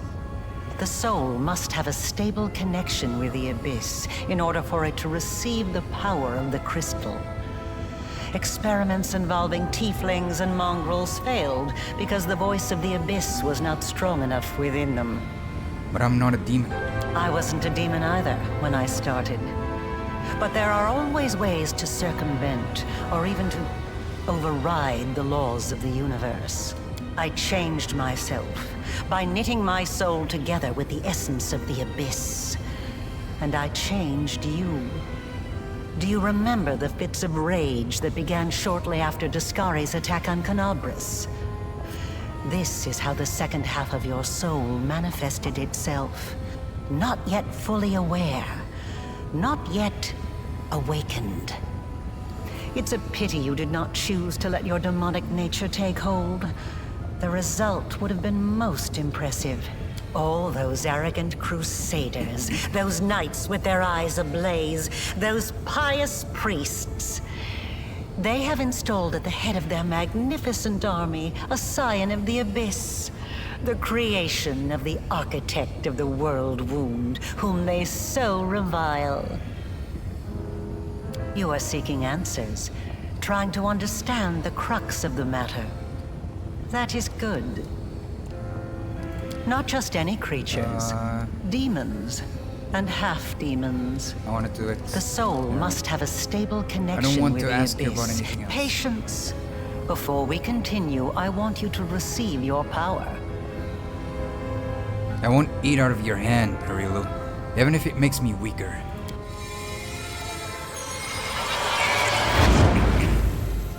You channel all your power into these words, and strangely you feel a surge of power within you in response. You turn down what Arilu Vorlesh offered you, and your whole being embraces that choice. A wave of cold washes over your chest, and the open wound becomes smaller, as if your decision compelled it to shrink. That effect, how unexpected. It deserves to be studied, but I will see to that later. Enough! Enough of this madness! I was blind. O Lady of Heaven, how blind I was. I saw holiness in the half-fiend's creation. The voice of the Hand of the Inheritor thunders beside you, Aurelio does not move, seemingly unaware of his presence. But is it truly possible? Angelic light in a creature of darkness? Am I tricking myself into thinking that I have been deceived? Forgive me, champion. I must leave you. I must collect myself, pray, reflect. Find me in the Nexus. Oh my god. Imagine if I was a demon. Oh. Or imagine I had chosen another path, like the fairy path or something like that. Oh, it would be crazy. Sorry, I just like this is crazy. Angelic light in a creature of darkness. That's crazy. I want to help you close the world wound.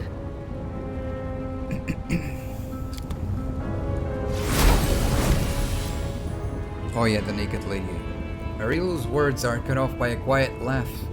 Sitting on the throne that was empty just a moment ago is none other than Nocticula, ruler of Elushinira in the Midnight Isles, powerful demon lord, and the one they call Our Lady in Shadows. Her red lips curl into an ironic smile, and her large eyes observe you with keen interest. You were about to say, we are going to close the world wound, weren't you, Aurelio? I see no reason to continue deceiving this mortal. Now I am convinced that he is quite worthy of serving me. I will even reward him with a modicum of knowledge about the events in which he is about to take part. Greetings to you, Our Lady in Shadow. Huh? Ursula swiftly drops to one knee and bows her head. What? It's nice to see that even surrounded by mortals, you haven't forgotten who your mistress is, Ursula. You may rise. I didn't mean to. I don't know why I did it. Ursula stands up awkwardly and looks at Nocticula first, then at you, with a stunned expression.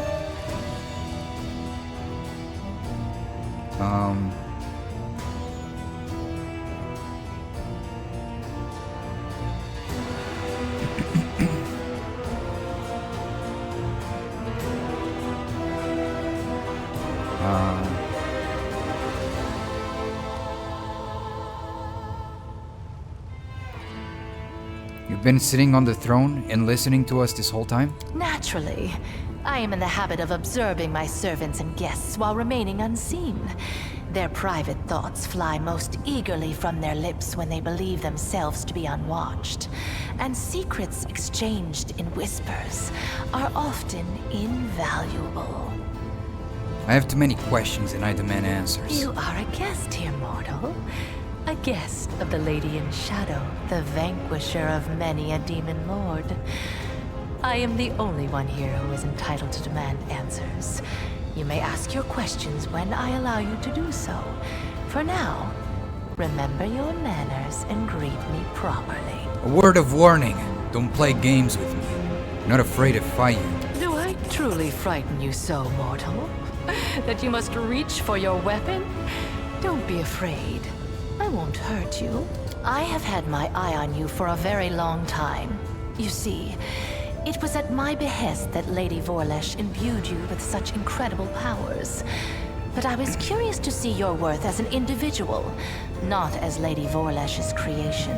Thus, I decided to postpone our meeting and see how you'd fare in Alashanira, and whether or not you could win respect and power among those not so easily impressed by outstanding magical abilities.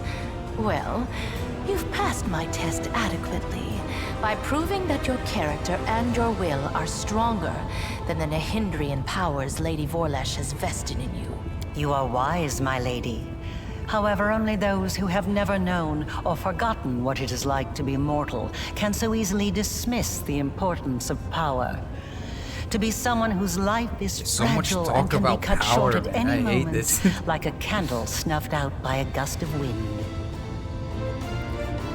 Nothing for them matters more than power. It's crazy. It is a shame your angel has left you, mortal. Super cringe. I would have liked to talk to him. I don't expect I will get another chance, as that celestial buffoon's days are numbered.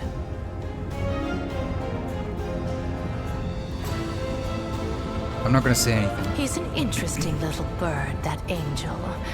Before he became the Herald of Iomade, he served Regathiel, the General of Vengeance. I've always found the fate of that Imperial Lord to be quite fascinating. Did you know that the father of the Upper Plains' top military leader was a devil from hell? Regathiel had to achieve many feats to redeem his unholy legacy in the eyes of the other Imperial Lords. But he did. A remarkable tale, is it not?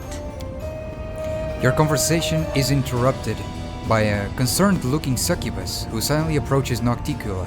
I know who that is. And then begins fervently whispering into her ear. Nocticula's expression turns hard and cold.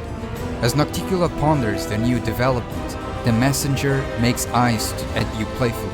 You recognize those green eyes, except they were awash with pain when you last saw them.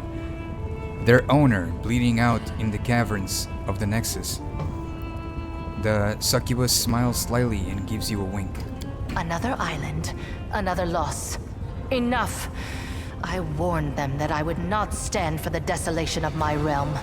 They have not heeded me, and they will regret it. Go to your sisters and tell them to prepare. Nocticula sends the green-eyed servant away and turns her face to you once again. The green-eyed succubus. I know her. Yes, you've already met Laulia, my talented assistant. I've heard she was very convincing at acting out her tragic death in the minds of the Nexus. As you can see, I've been watching you since your very first moments in the Abyss. And even a little earlier. I have prepared a beautiful intrigue that will topple many of your enemies and seal the Worldwound forever, ending the threat to Golarion. And you have the chance to become part of that intrigue. My companion Ember would like to speak with you. Ember?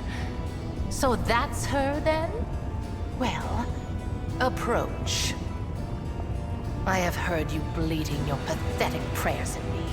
You have some nerve addressing me with such nonsense.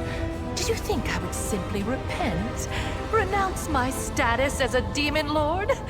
Do you have any idea what I had to do to acquire it? Wait, what is this? Tears are rolling down Ember's cheeks as she sniffles noisily. She presses her maimed hands against her heart as she stares up at Nocticula. Her fragile form shudders from weeping.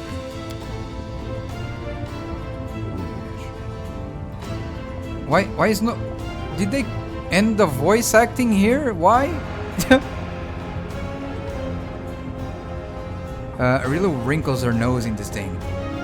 Why have you brought this simpleton here? This is a Lushnir, not Nerosian. We don't give alms here.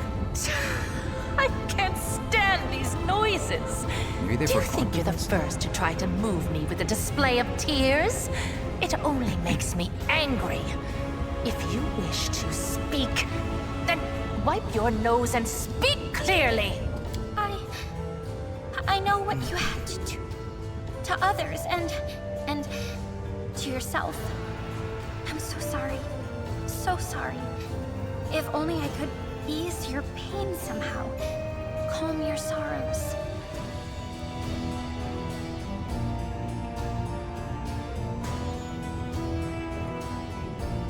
I'm not gonna say anything. So, where were we? My pain? My sorrows?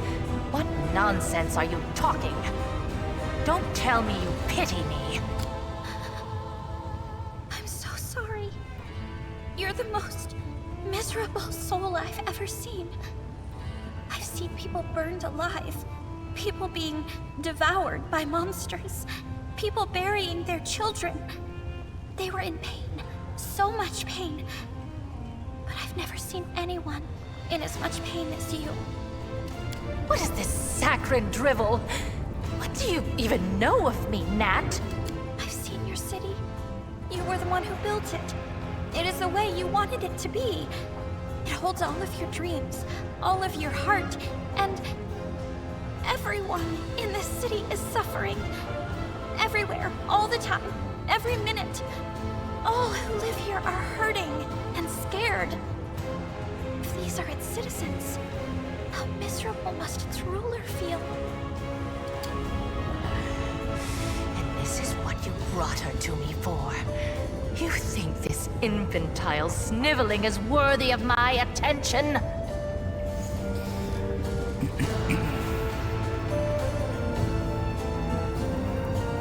I've seen the truth of her wisdom more than once. Perhaps it would benefit you to listen to her as well. As if I hadn't seen enough sanctimonious bores in my life. So, what do you suggest I do, preacher? Beg the good gods' forgiveness? Devote myself to serving a sword-swinging upstart, perchance? Or that old crone, the moon? No. Gods can't help anyone. They're just like us mortals. Silly, frightened, clueless. You're almost goddess yourself. You know better than anyone that no one can save you. No one except you. Save me? From what exactly? From yourself. From what you've done to yourself. From the city you've imprisoned yourself in. Listen! You are a queen, but you're the queen of pain and filth. Your realm is a realm of your own suffering. You're almost goddess. You can do anything you want. So why won't you make yourself happy? You could become the Redeemer Queen.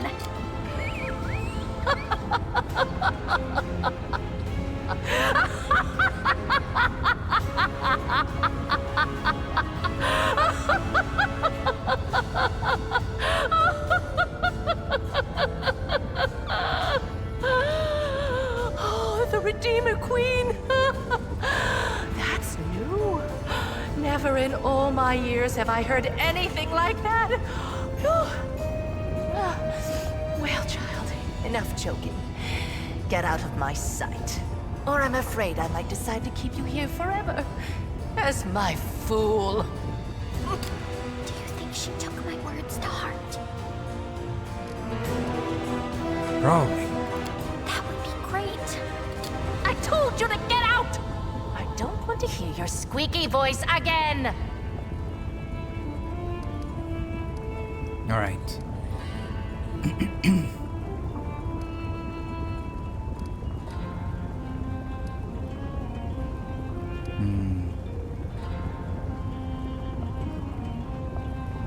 There's a passage that leads from your realm to the lair of the Echo of the Skari. I want to go there. No voice acting. Oh gosh, damn it. Ah, so the cricket's avatar has gnawed his way into my realm, has he? I can guess where he is. I received reports about unusual Tascarit activity in the slums of the lower city. It wouldn't be easy to break into the Echo's portal, but as a sign of my affection towards you, I'll have my servants do it. Keep in mind, however, that such a tampering is very difficult to conceal. When the portal is breached, the Echo will know.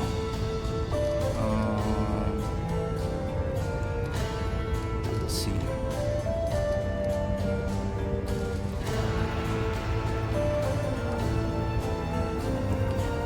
I want to ask you about other powerful denizens of the Abyss.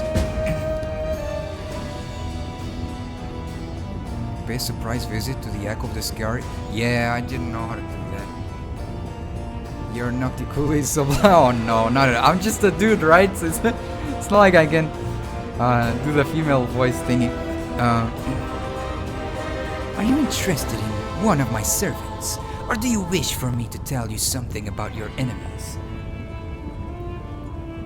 What is your relationship with Aurelia?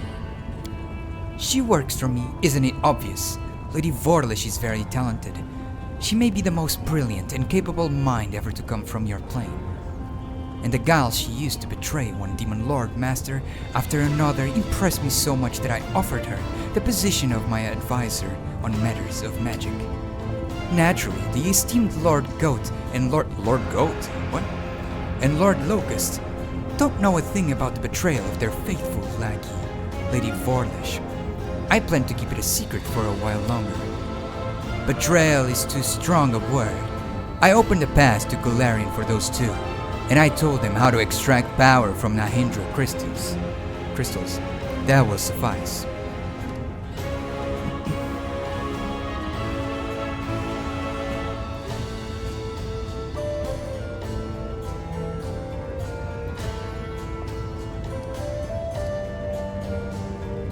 Are Baphomet and the Scary your allies? The goat and the locust? Allies is too strong a word for our relationship. Our connection was forged by circumstances, not out of desire to deal with each other. When the Worldwound opened, it tied your world to our realms. I did not join my army with theirs, but I was forced into making peace with them, so as not to get bogged down in a tiring and distracting war. If I had an opportunity, I would have met them on my terms and expanded my territories at their expense. She indulges herself with a thin smile. Unfortunately, this is not currently possible. By the way, one of them came to me with the offer of an atrocious alliance that involved conceiving little ones together. I'm still contemplating the specifics of my refusal. It needs to be clear and ambiguous. Her ensuing laughter is deep and musical, almost enchanting. Everything's clear to me now.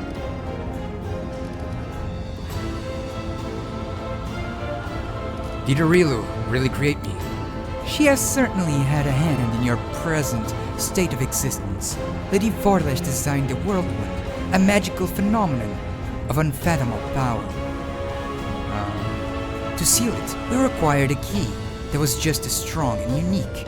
Simply put, we required a champion. And she chose you.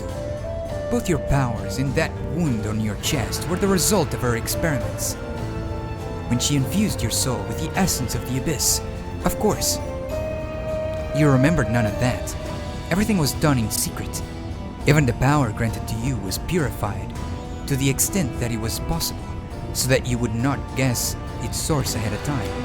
In trial after trial, we watched your will be tempered, and when the time came, we started filling you with the energies of Nahindria crystals. These energies are necessary for the task at hand. Everything that's happened to you was part of my intrigue. I was going to summon you and reveal the truth when the time was right. Instead, you have followed your queen's orders and arrived here earlier. One can only hope that you are perhaps prepared to accept the truth. Everything has its price, says Arilu quickly. Your wound was, in essence, the flip side of all my experiments. There was a reason why we required a true champion, not merely a living tool whom we could fling into the flames of the Worldwound and close it like any lesser rift. I think you should know that. Nocticula makes a sudden gesture, cutting Arilu off. Don't be too hasty. We have burdened him with enough revelations for now. Give him time to become accustomed to the truth about himself. Then you can share all the details. What exactly are you offering? I'm offering the chance to become my weapon. Your enemies are a thorn in my side, as well as yours. What's more, I have never schemed against Golarion, nor have my warriors taken part in this conquest of your plane, at least not at my behest. There is no cause for enmity between us. And why would you want to close the wound? When the Worldwound opened, I was pleased. My realm was now connected to another plane. I wanted to make it into a crossroads. For a second I read croissant. Make it into crossroads of worlds. A place where demons, devils, and even angels could meet. The wound was a convenient path along which I could advance my ideas. But the Midnight Isles were not the only realm that had been linked to Golarion through the wound. The Scary and Baphomet now also had a way from their realm into your plane. Their servants flooded my islands, and spread out across them like a plague of locusts, killing guests who were under my protection, questioning my rule. They were driven by their lust to conquer and enslave, whether on Golarion or in another abyssal realm. I was forced to shift my focus and express my discontent. Eventually, atop the bones of our servants, we reached an accord. I would let their armies pass, and they would comply with my wishes while on my islands. Of course, the accord is a polite fiction. Both the Descarites and the Baphamites the Skarites and Baphomets, are attempting to amass their power and influence in Oceanira to overthrow me. When they think I'm not watching, they break my taboo and reveal in their own impudence. And worst of all, Lady Vorlesh told them about the Nahindrian crystals. They realized what kind of power the crystal holds. And now they are determined to mine every last deposit hidden within my islands. And once an island loses its crystals, it becomes nothing but flotsam, slowly sinking into the dark waters of Ishiar. With every lost island, my power is diminished. I could start a war and kill the plunderers, but a major conflict would hinder some of my other plans. So instead I will teach my neighbors a lesson by orchestrating their ignominious defeat at the hands of a mortal. If you're so powerful, why do you need me? If I were to make a move myself, you would start a war. Not that I'm afraid of doing so, but it would hamper my more important plans. Baphomet and the Skari could never best me, but they could sow enough chaos and spill enough blood that visitors from other planes would shudder at the mention of Oceanira. No, I will wager war on my own terms, in the shadows, and I will remain unseen until I drive my blade into my enemy's back. And since Galfrey happened to send you to my realm, you have the honor of becoming my blade, mortal. Be glad you're wielded by skillful hands. We should also reveal how exactly our blade will be employed. Nocticula silences Arilu with a sharp gesture. We can discuss the details later, when the moment is right.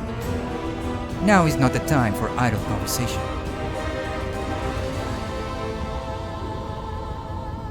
What do you plan? What is your plan to close the world? She rolls her eyes. It is a complicated magical process. You will receive precise instructions once you've captured the threshold fortress on Golarion. There, at the exact spot where Lady Vorlish opened the Worldwound, you'll be able to close it. But first, you'll have to crush the Guardians of Threshold, and their forces are growing by the day. Epsamira, Baphomet's daughter, is mining a large number of Nahindria crystals in my realm. These crystals are her secret weapon. No army on Golarion can stand against them. You must stop Epsamira. If you do not, your world will fall and my plans will suffer significant harm. At one time, I disclosed the secret of transformation to two servants of Baphomet and the Skari, Xanthir Vang and Mutasefin. It was well-calculated gambit, which bought us time and assured both the Skari and Baphomet of my loyalty. Mutasefin is Epsamira's favorite. He oversees the transformation of her army. Epsamira is currently on another island far from here. The route to that place is plagued by pirates, monsters, tempests, and other more terrifying dangers. Have you heard of the living bubbles of frozen times that swallow airships? And when the ships reach port, their crew discovers they've been gone for 100 years. That's crazy, by the way. What the heck? That is not the strangest occurrence you could encounter on your journey. I'm willing to provide you with a decent ship and an experienced crew if you kill Epsamira. It will stop her sinking any more of my isles, but without giving Baphomet cause to declare war on me. Nocticula casts a sidelong glance at Arushali. Then again, I'm not offering you anything, as you are already enjoying my favor, Commander. Your companion is a succubus, and I'm the succubus queen. This demon follows you around only because I allow it. Tell me, Arushali, are you grateful that I'm not forbidding you from traveling with the commander and fighting against your own kind? The succubus reluctantly lowers her head. You are incredibly generous, Our Lady in Shadow.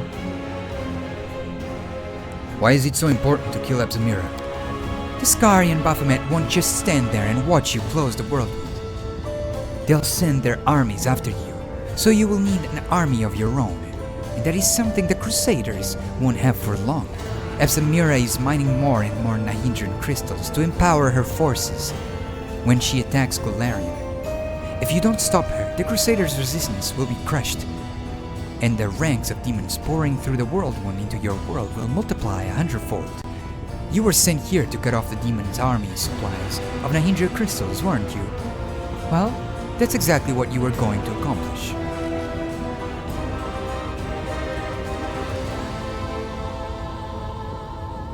I will not help you. Then help yourself. So long as the Worldwound exists, your soul will not heal, and there is only one path to closing it. A path which leads directly over Absamiris' corpse. Nocticula breaks into laughter, then fixes you with a lingering look that is not one of anger or contempt. Am I asking for your help? I'm the one who's helping you. If you don't do what I need you to do, you'll die from your wound sooner or later, and nobody will be able to cure it. You still don't understand. We both want Absamira dead and her plans ruined. Even if you are too proud to accept my aid, even if you leave here, you will still be moving towards your goal, a goal that serves my interests as well. So you have no choice, really.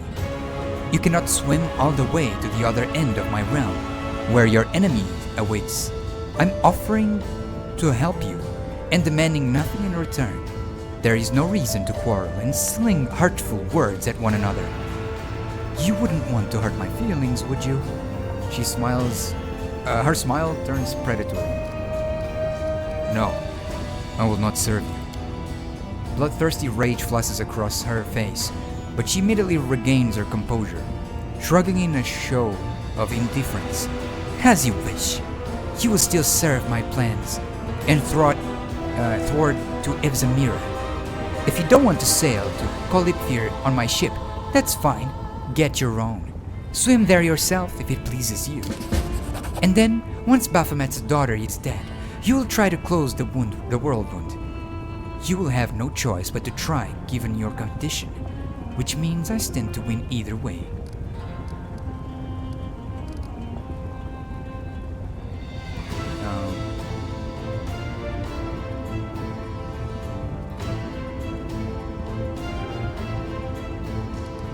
If I'm to depart to Kolifir, your guards must watch over my camp in the Nexus and allow who are residing there.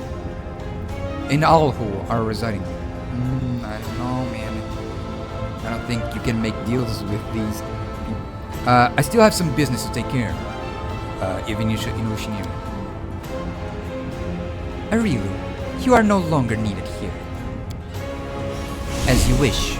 No, as you will, my lady.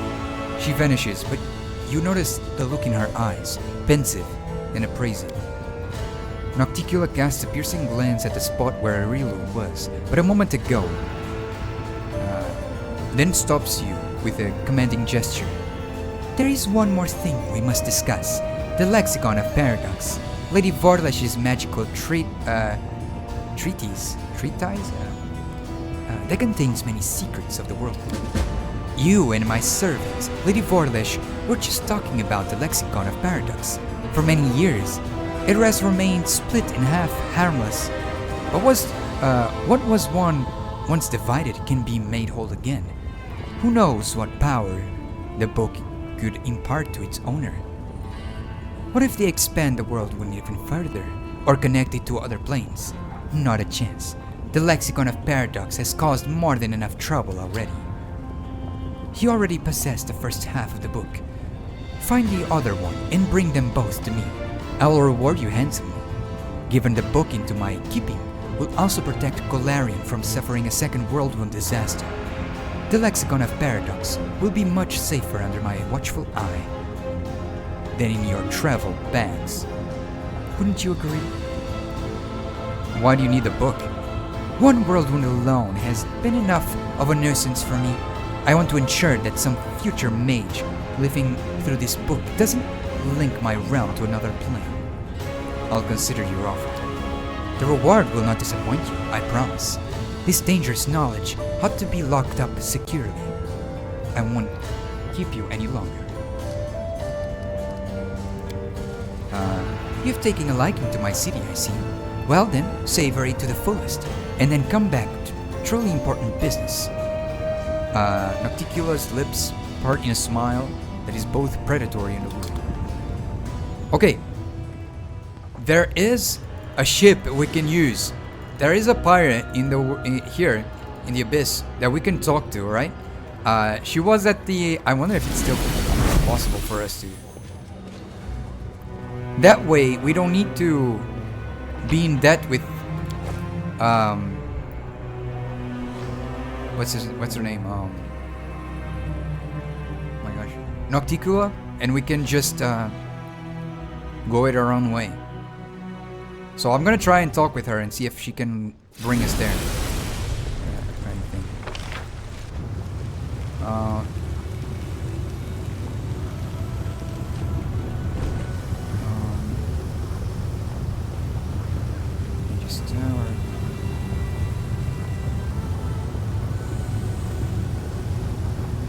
There you go. Discari plate. Yeah, I have to go there.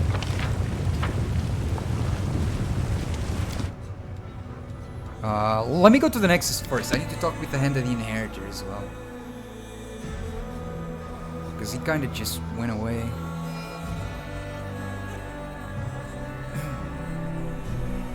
Wow, that was crazy though. The Hand of the Inheritor is silent for a long time before speaking. It appears I am the one to blame for the discord between us. I was a poor companion and I left you alone in the den of evil. My bad. And soon I will leave you again. So please, listen to me before we part. Remorse and grief fills the angel's voice. My faith has suffered a terrible blow. But in my blaze of desperation and anger, I have spared no thought for your feelings. Even if you are not the chosen one of my radiant mistress, you are still the victim of a plot devised by an evil soul, whose insidiousness defies description. You have my sympathy, believe me. If only I knew how to heal your soul of the corruption Arilu Warlish has placed in it, I would do so without a moment's hesitation. But I have no such knowledge, and I see no hope ahead, just darkness, and inevitable. Oh, inevitability. Let's see. Flying off to that island would block you from completing other quests here. Oh, I see. Discord, I'll check it later. Let's see. Why did you do not? Why did you?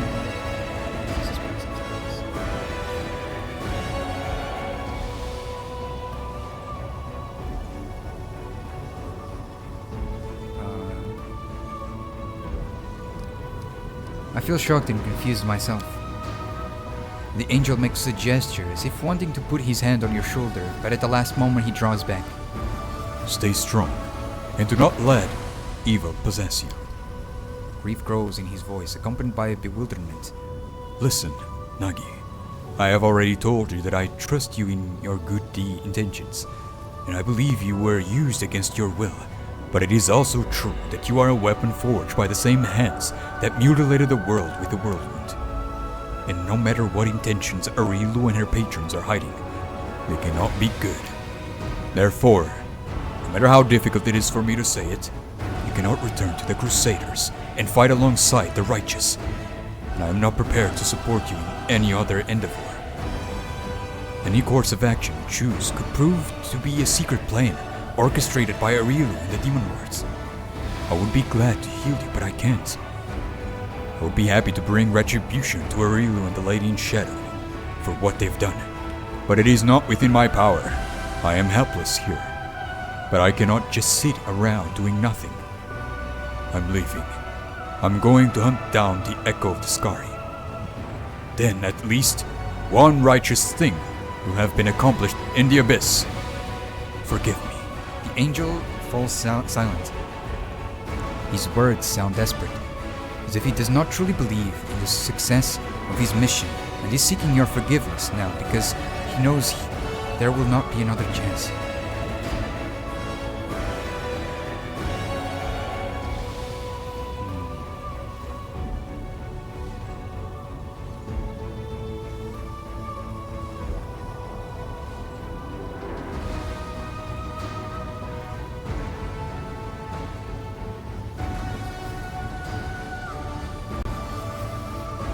Oh man.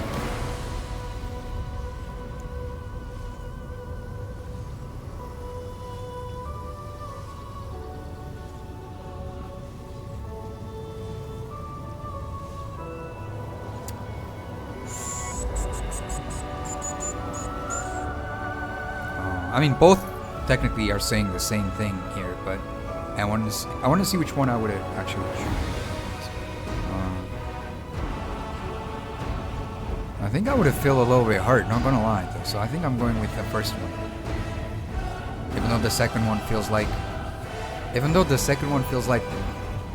would be more like convincing, like you'd be more easily convinced for him, but I would be hurt, to be honest, so I would say the first one. Think of me whatever you want, but I'm going to save the echo of the Scari's captives with or without you. My power may come from demons, but that's no excuse to stop helping my friends.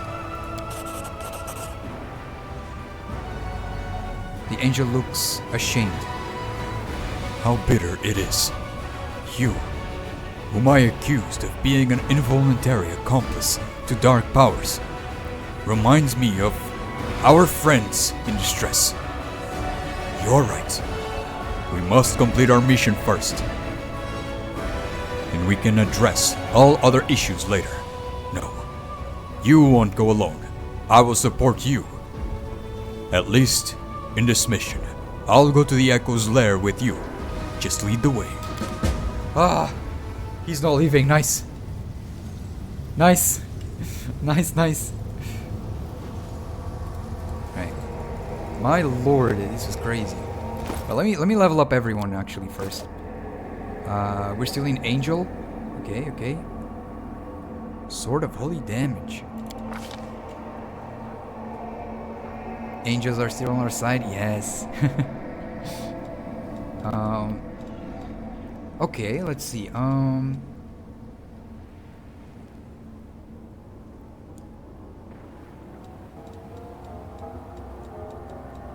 going with, let's see. Oops.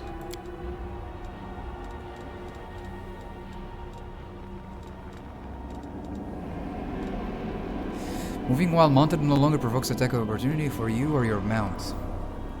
That is really good. Your shadow spells are 20% more real. I don't have shadow spells, so really.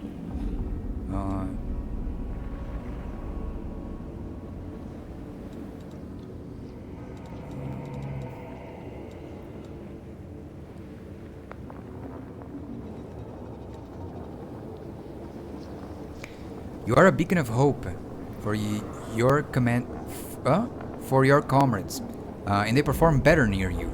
Your allies within 50 feet of you gain a bonus equal to half your mythic rank plus 1 to their initiative. Their saving throws against mind affecting effects and their concentration checks. I'm going with that one.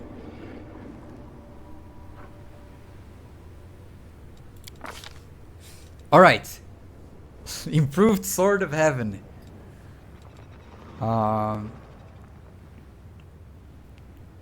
Immune to disease, immune to compulsion, poison, immune to death and energy drain. Abolish undead. Wow. Angel can now imbue weapon of others with the same holy power. Angel can still imbue weapons of only one creature. Everlasting Flame. Sword of Heaven now lasts for 1 minute. Damn! Guide the faithful.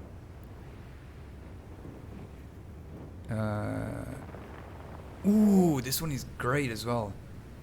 Attacks with the imbued weapon now marks the target for 1 minute, making the target visible. I'm going... Jeez, man. 6-minute buff doesn't sound bad. Wait, it's already a 5-minute buff? I didn't know it was a 5-minute buff.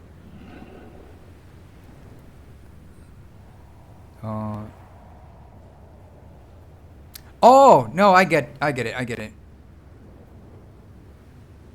Per level, yeah. Yeah, because I'm rank 6, so Heavenly Host. But I really like this one as well. This one is really nice.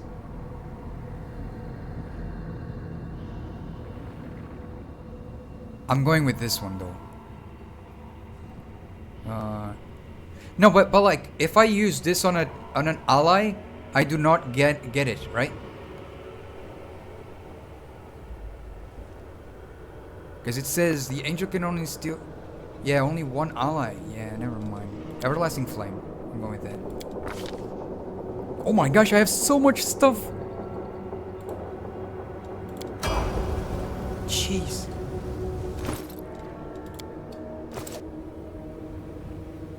Oh, these guys is automatic. Just.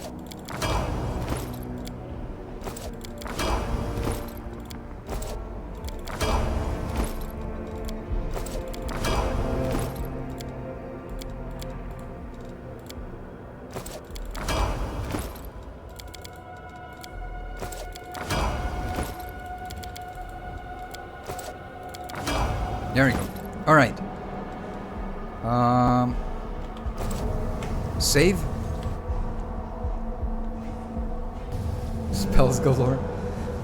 Summons monsters after just 30 seconds of the power with it. Yeah, it's crazy. That's gonna last so long. Holy moly.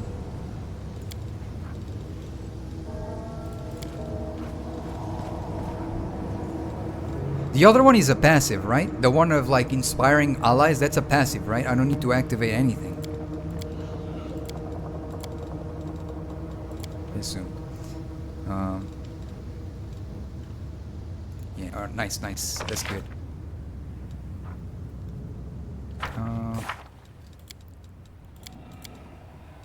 Okay.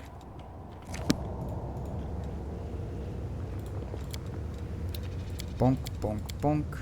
Bonk, bonk, bonk. Devastation. Ah, here, yeah. I think it's here. Wait. No. Ah, wrong teleport. Rip. It's alright, We can fix that.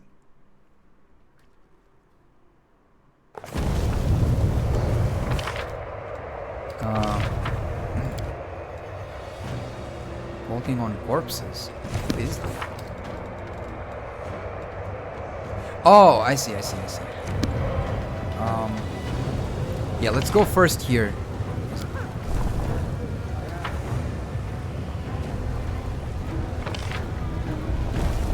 Can I walk here? Where am I? Oh, damn it.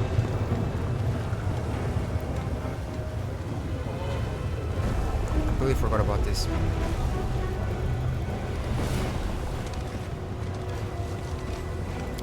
The Bad Luck Tavern. Let's go there.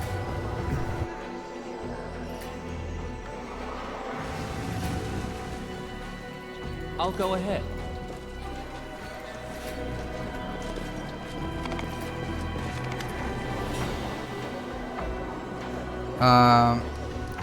Do you know a pirate named Kers? Scoffing in disdain, the sorcerer smiles scornfully. Every aeronaut in the Midnight Isles knows that bloodthirsty animal. He's an ignoble and filthy scoundrel who revels in the depths of his moral failings. Back on Golarion, even the Shackles pirates, who are usually at each other's throats, unite to hunt down degenerates like him and hang them from the yardarm. Crooks like him don't belong on the ship's deck. Right place for them is behind bars or with a noose around their neck. Right.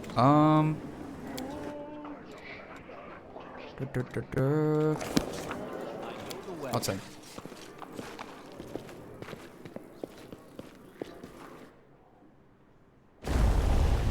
Alright.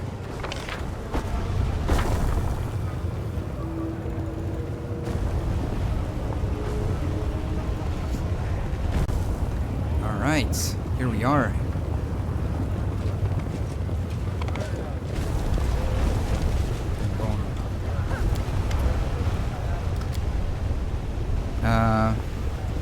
You're here. I saw Nocticula's servants visit the portal. They destroyed almost everything. I expected them to launch an assault, but they simply opened the gate and disappeared. I did not reveal myself to them. Good. I want the Echo to know we're here. I hope he's trembling in his lair.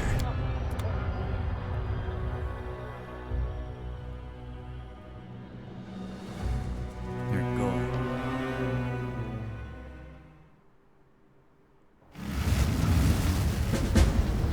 Explore the lair of the Echo of the Skari. But we're gonna do that in another stream. We're gonna save it here for another time. There we go. It was dope. It was dope. You guys enjoyed it. There we go. Story only stream. Yeah, it was. There we go.